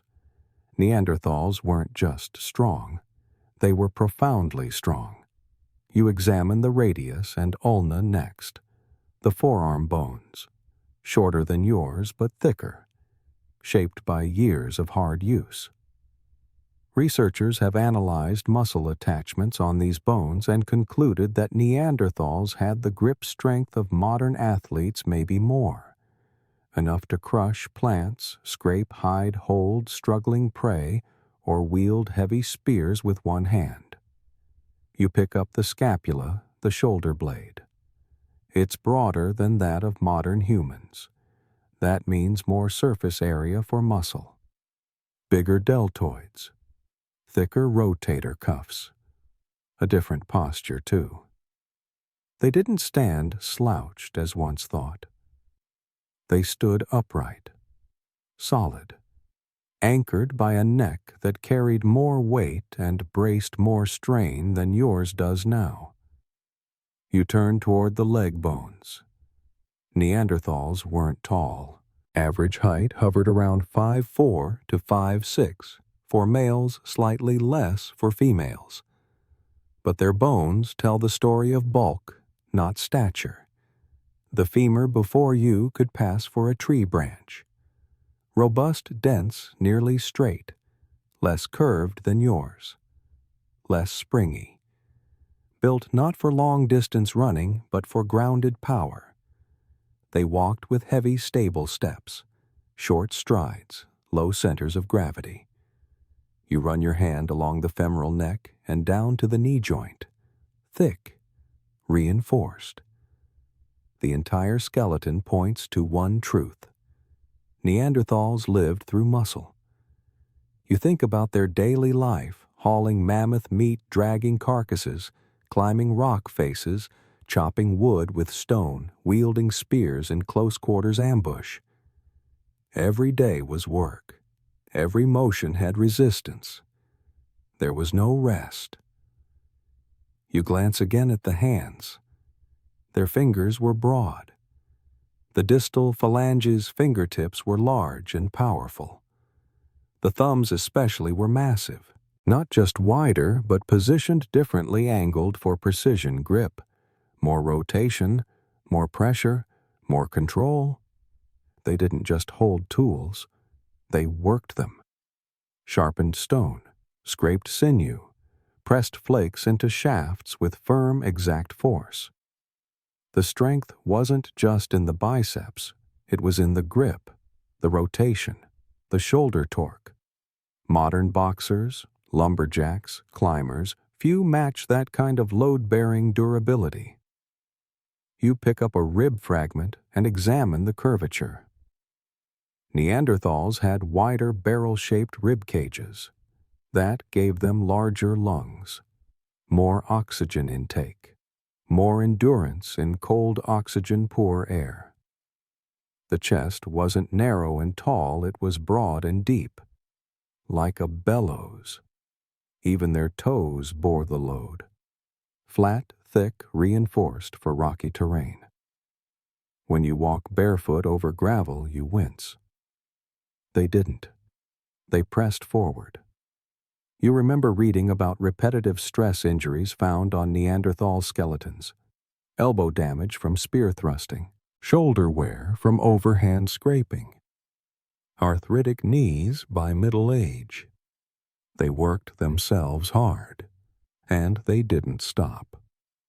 One skeleton, Laferasi 1, showed healed fractures, joint degeneration, and spinal wear, yet he lived for decades. That kind of survival required care, but also resilience. And then there's the skull. You pick it up slowly. The cranium is low and long. The brow ridges cast deep shadows. The occipital bun at the back of the head bulges outward. The whole thing looks armored. You trace the edges of the jaw. The mandible is wide, thick, no chin. The teeth are large. The front teeth, especially central incisors, worn flat, as if used for gripping, holding, bracing. Maybe even softening leather. Not chewing, tasking. One theory suggests their bite force could rival that of modern predators. Not for tearing, but for clamping. Sustained pressure. You tilt the skull slightly and imagine the muscles that once filled the space. Temporal muscles bulging from the sides, jaw muscles wrapping forward, neck muscles rooted deep. A face built for work, for weather, for survival. You step back and see the full frame, short but wide, heavy but mobile. Everything about it says adaptation, not elegant, but effective. Neanderthals weren't gym-built. They were ground-built. Their bodies evolved to meet the landscape, cold, steep, heavy, brutal. And they rose to it. You run your fingers across your own wrist again. Fragile by comparison, lighter, faster maybe, but less enduring. You take one last look at the massive humerus on the table. Then you let it go, and it doesn't even shift when it lands. You kneel by the cave wall, gently lifting a femur with your gloved hands. The surface is worn smooth in some areas, rough in others. But one thing is unmistakable. The shaft is broken, cleanly split down its length. A long vertical fracture, not accidental, deliberate. You rotate it slightly and see the interior. Hollow, empty. The marrow is long gone, but the mark of its removal remains. Scraped, scooped, consumed. This Neanderthal's body was opened after death, and not with ceremony. You exhale quietly and set the bone aside. Then you pick up another, also broken, also cleaned. This one shows cut marks, fine parallel lines near the joint, made by a stone blade, not haphazard, not frenzied, repeated, controlled. You turn it in your hand, inspecting both ends. More scraping, muscle removed, cannibalism, but not everywhere. And not always. Historians still argue whether these acts were driven by starvation ritual or something else entirely. At El Cedron in Spain, at Goyet in Belgium, and Maule-Guercy in France, Neanderthal remains show these signs: systematic processing, defleshing, splitting for marrow, burned edges from fire. You walk across the chamber to a ledge where another skeleton lies, but this one is different. The bones are all there, aligned, untouched, no cut marks, no breaks. Healed fractures on the arm suggest an injury survived years earlier. The individual lived with pain, and yet someone must have helped him because his arm was never useful again. You brush the dirt gently from his ribs. The right side is slightly compressed, possibly from a fall, possibly from an attack, but the body was buried, protected. This was care. And that's the contradiction. On one side of the cave, bones processed for consumption. On the other, bones placed with care. You sit back on your heels and let the silence settle. Firelight flickers along the walls. Ash dust drifts gently from the air above. Not all Neanderthals lived, but many survived. Through wounds, through injury, through cold, through each other. You recall Shanidar I found in Iraq. He had a crushed eye socket, a withered arm, and evidence of significant trauma. He was partially deaf, possibly partially blind, and his right foot had deformities. But he lived well into his 40s. That means others helped him, gathered food, shared warmth, allowed him to stay. That's not instinct, that's cooperation. You think of the modern comparison. Today, a broken leg takes weeks to heal even with medicine. Back then, it meant months of immobility. And still they healed. You pick up another bone. A tibia this time. Fractured, but fused. A clean line of calcified regrowth marks the center. A bone that once broke and was protected long enough to mend. Someone watched over this individual, not once, but every day. You move deeper into the cave past the central hearth to where smaller bones lie child-sized. The skull is fragile, the teeth still erupting. There are signs of illness. Enamel hypoplasia lines in the teeth that show periods of malnutrition or fever. But the bones also show growth. The child lived long enough to recover. You run your thumb over the edge of a rib, still curved, still intact. Even the smallest were cared for. And then there's the evidence of medicine. Some Neanderthal teeth show signs of natural toothpick use, grooves worn between molars. One individual had a dental abscess and tooth wear that suggests they used plant matter to soothe the pain. Residues of yarrow and chamomile, both bitter, both medicinal, have been found on fossilized plaque. Maybe they chewed it. Maybe it worked. You close your eyes and picture the scene. A Neanderthal sits beside a child. The child wheezes. The adult grinds a root, presses it into the child's cheek. Waits. There's no language, no prescription, just knowledge. Passed by memory, by watching, by trying. Not everything worked, but some things did. You return to the skeleton by the wall, the one with the old wound. You rest your hand on the shoulder and feel the stillness. This was not a species of chaos. It was a species of endurance, of people who carried the injured, who shared food, who made space for the weak, even while living in the world's harshest environments, even while braving predators, starvation, and ice. They still paused long enough to heal each other. You walk slowly across the rocky floor, your boots grinding loose gravel beneath them. The firelight is behind you, and ahead the cave expands into a deeper, darker chamber. The walls arch in uneven angles. Wind doesn't reach this far. It's still quiet, cold. You stop and look around. It isn't empty. Stone slabs lean against the walls, rough flat, arranged to form corners.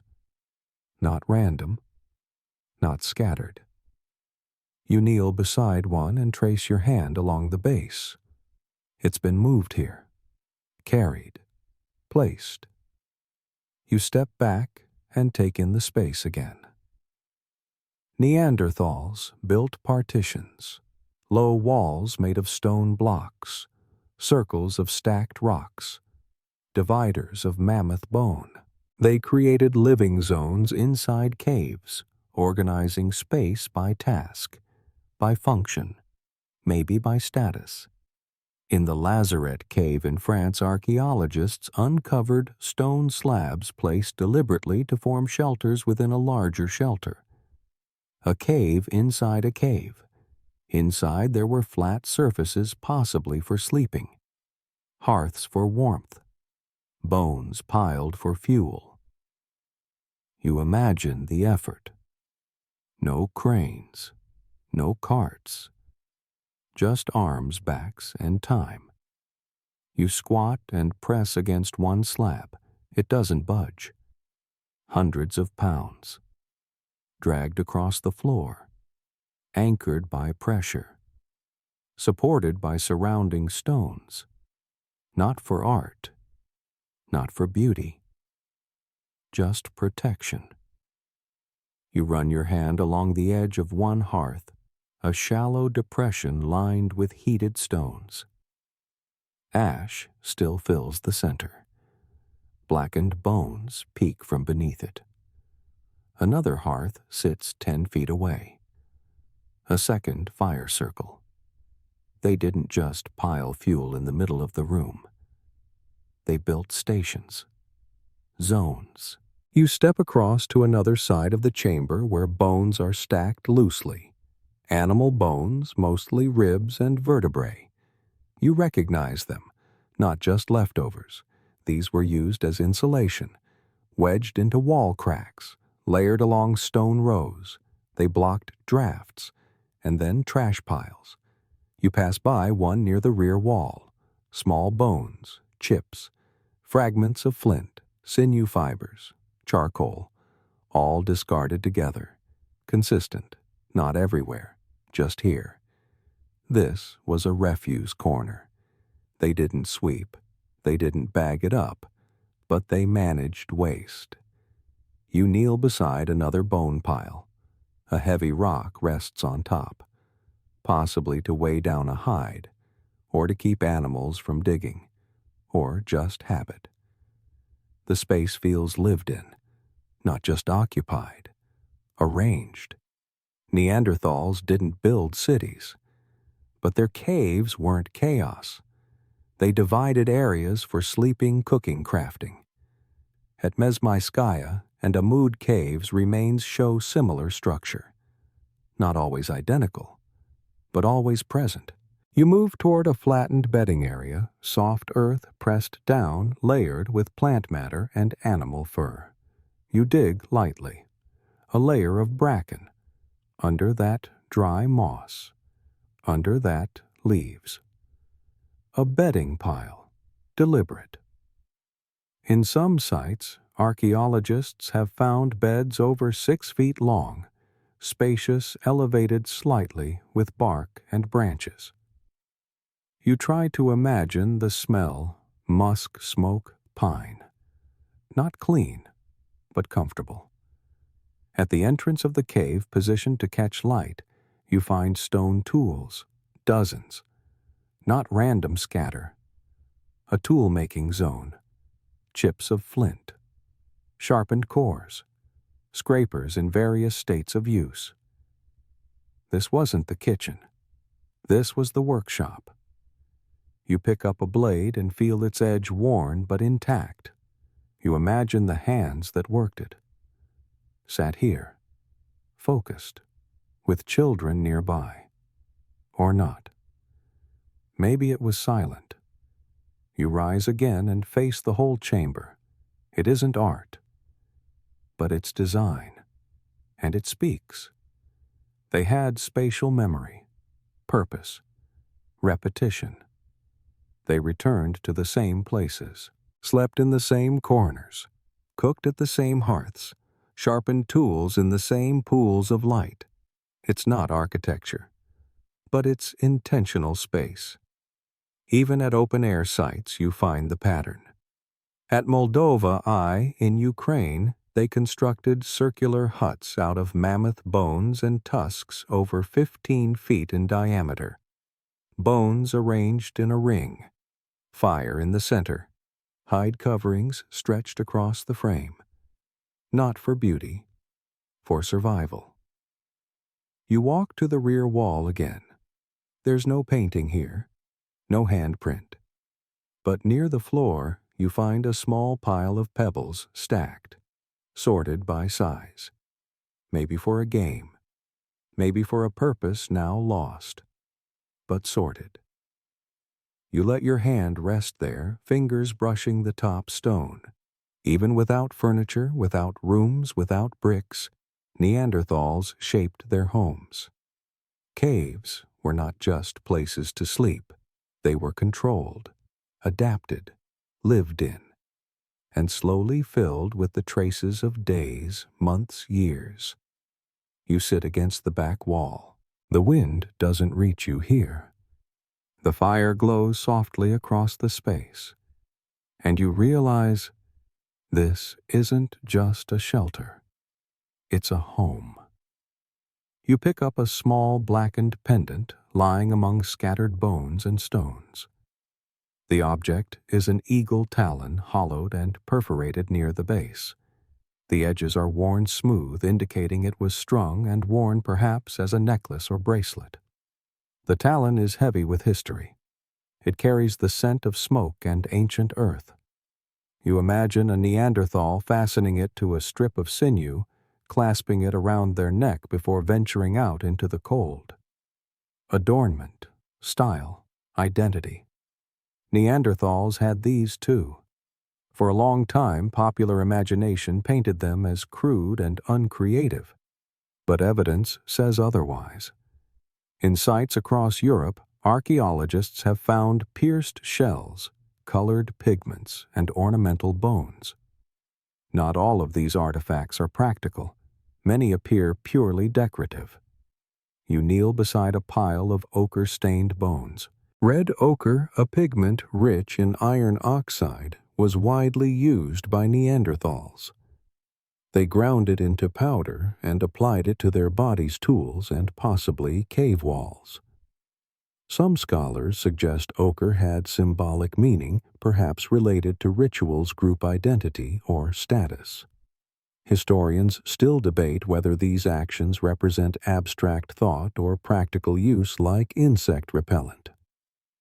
But the presence of ochre is undeniable and widespread. You run your fingers along a necklace made from perforated shells, its holes worn with age. The shells were collected from distant shores, evidence that Neanderthals traveled or traded over long distances. They cared about appearance, about marking themselves as individuals or members of a group. You find a set of eagle claws, notched and strung together. This must have taken time to collect clean shape and arrange them carefully, an investment beyond mere survival. The talons may have signified bravery, rank, or a spiritual connection. You imagine a Neanderthal standing before the mirror of a still pool, adjusting the talon necklace, admiring the way it catches the light. Not for vanity, but for meaning, for power, for belonging. You pick up a small stone fragment with traces of pigment, blue rare possibly crushed lapis lazuli or azurite. The source would have been distant and difficult to reach. Why carry it? Why apply it? You press the pigment between your thumb and forefinger. Symbolism, communication, or simply play. The same caves that hold tools and bones also hold faint handprints, finger marks pressed into soft clay or mineral deposits. They are not art in the traditional sense, but gestures, claims of presence. Some scholars suggest Neanderthals may have decorated their bodies with paint tattoos or markings, a practice tied to group identity or rites of passage. You find a small ochre lump shaped like a pebble.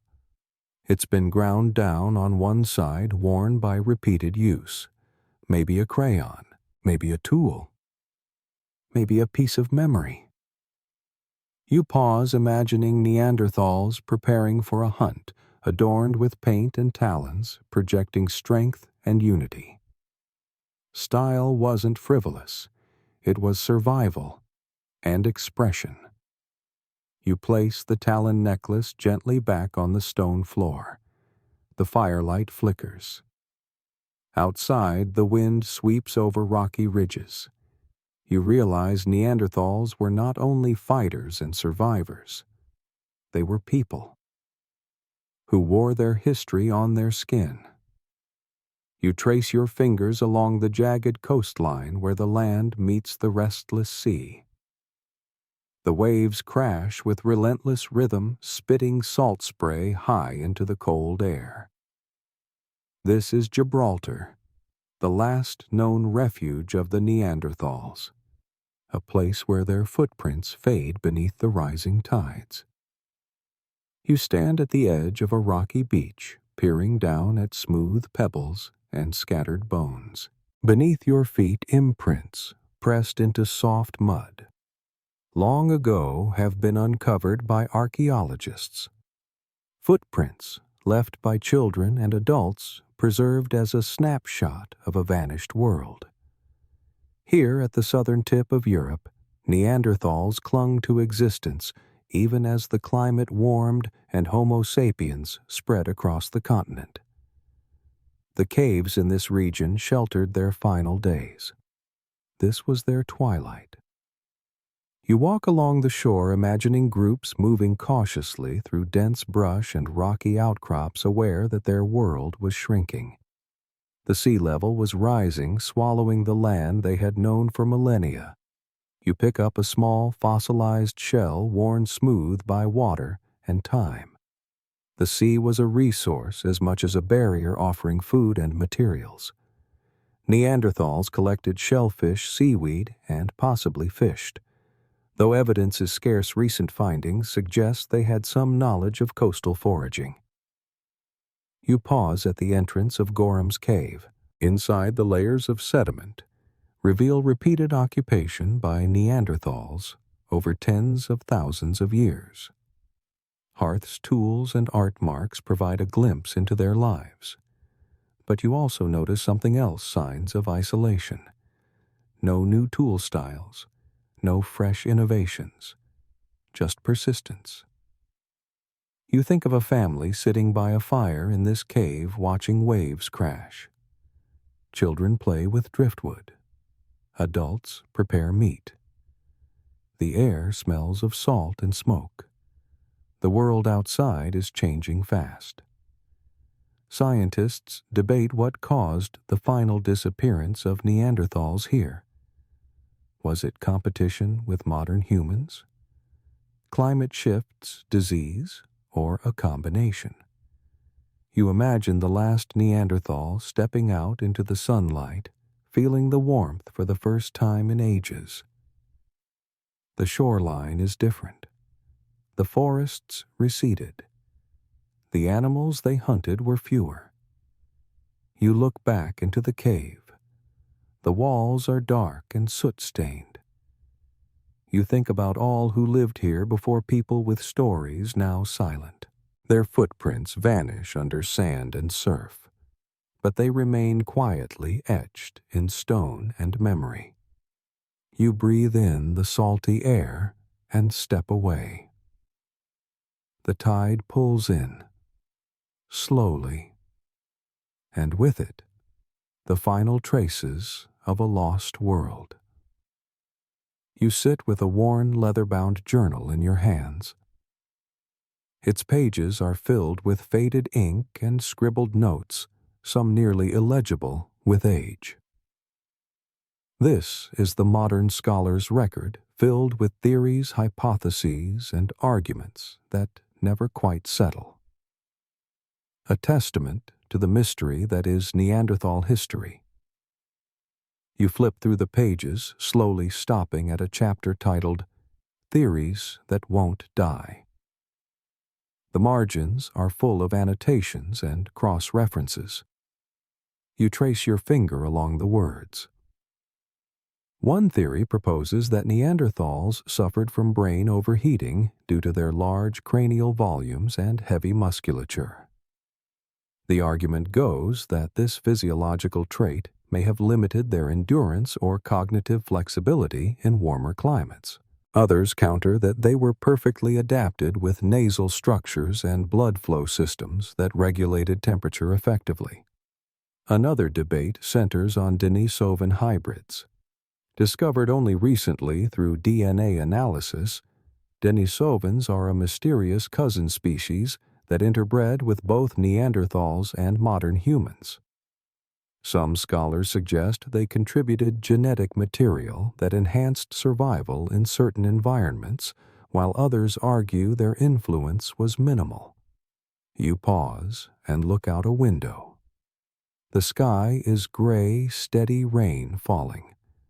Theories are like this, sometimes clear, sometimes muddy, and always shifting with new data. You return to the journal. The pages describe competing views on Neanderthal extinction, whether it was rapid or gradual, violent or peaceful, caused by environmental pressures or competition. Some scholars argue that Neanderthals simply merged into Homo sapiens populations through extensive interbreeding, their distinct identity lost, but their genes preserved. Others maintain that they vanished completely. You read about cultural capacity debates. Were Neanderthals capable of symbolic thought? Did they create art and music? Were they capable of language comparable to modern humans? Evidence is contradictory and incomplete. Historians still argue and probably will for decades whether Neanderthals had a level of cognition and social complexity equal to our own, or if they were something different altogether. You close the journal carefully and set it aside. Outside, the rain tapers off. The sun breaks through thin clouds, casting pale light on the wet earth. The past is layered in fragments, bones, tools, DNA art, and endless questions. And as you look around, you understand the enduring fascination. Neanderthals are more than fossils. They are puzzles, stories incomplete, shadows of people who lived, loved, struggled, and vanished. You lean back in your chair and let the quiet settle. Theories may shift, but the mystery remains. You sit quietly in a well-lit lab, staring at a computer screen displaying strands of genetic code. The sequence scrolls endlessly, composed of the 4 bases adenine, thymine, cytosine, and guanine. Among the billions of letters, a faint but unmistakable pattern emerges: Neanderthal DNA interwoven with that of modern humans. You pause, reflecting on the fact that many people alive today carry between 1 to 2% Neanderthal DNA. This legacy influences traits from immune responses to skin texture and even sleep patterns. In some individuals, remnants of Neanderthal genes affect susceptibility to certain diseases, including autoimmune conditions and even the body's reaction to viral infections. You take a closer look at the specific genetic variants inherited from Neanderthals. Some relate to keratin production, the protein that strengthens hair, nails, and skin. This may explain why certain populations have thicker hair or different skin resilience adaptations passed down from ancient ancestors who endured cold and rugged environments. Historians still argue about the extent and impact of these genetic contributions. Some suggest that Neanderthal genes were a mixed blessing, providing early modern humans with necessary adaptations, but also increasing vulnerabilities to modern diseases. Others argue that natural selection has since removed many harmful variants. You think about the complexity of identity. The idea that we are hybrids, part Neanderthal, part Homo sapiens, challenges traditional notions of purity and distinct species. Instead, it reveals a tangled history of interbreeding, migration, and survival. You lean back and remember that these genetic connections are not just academic. They are personal, a small but persistent part of who you are. You look around the lab at colleagues studying ancient DNA from fossilized bones, extracting tiny fragments in sterile conditions. Every new discovery adds layers to our understanding, complicating and enriching the human story. Neanderthal DNA isn't confined to history books or museums. It lives in bloodstreams, affecting millions silently. You think of sleep apnea, allergies, even certain metabolic traits linked to these genes, traits that shape lives today. You close your eyes and imagine the vast expanse of time that brought these threads together. The distant ancestors who wandered Europe's icy plains, the small groups that met, mingled, and moved on. You realize that history is not linear. It is woven. You open your eyes and smile softly. In your genes, Neanderthals endure. You lie back on a grassy knoll, the sky above fading from deep blue to soft black stars slowly blinking awake. The night is quiet, save for a gentle breeze stirring the leaves nearby. As you close your eyes, you let your mind drift, thinking of those distant Neanderthals, creatures once misunderstood, now slowly regaining dignity through the steady work of science. They were not brutish or dumb as once portrayed. They were not mere animals, but complex beings shaped by the harsh world they lived in. They made tools, tended fire cared for, their injured wore ornaments, and perhaps even spoke in low murmurs beside flickering flames. You recall their massive bones designed for strength, their warm layered hides, their careful burials with flowers, their mysterious markings on cave walls, their final footprints on rocky shores disappearing beneath the tide. They were survivors adapting to ice and fire, to shifting landscapes, and to encounters with newcomers, Homo sapiens. They met, mingled, and ultimately became part of a shared story written not only in fossils, but also in our own DNA. Theories about them will always circle debates about their cognition, language, extinction, and legacy. But these are questions that invite curiosity, not certainty. Now, as you lie still, you sense their presence in the slow drip of time, in the soft wind rustling through grass, in the very earth beneath you. The past does not vanish. It rests quietly waiting. You breathe deeply, feeling calm settle through your body. The cold stone, the firelight, the lingering scents of ochre and smoke all fade gently into the night. Your eyes flutter closed. The whispers of Neanderthals fade with your breath. You rest. You dream.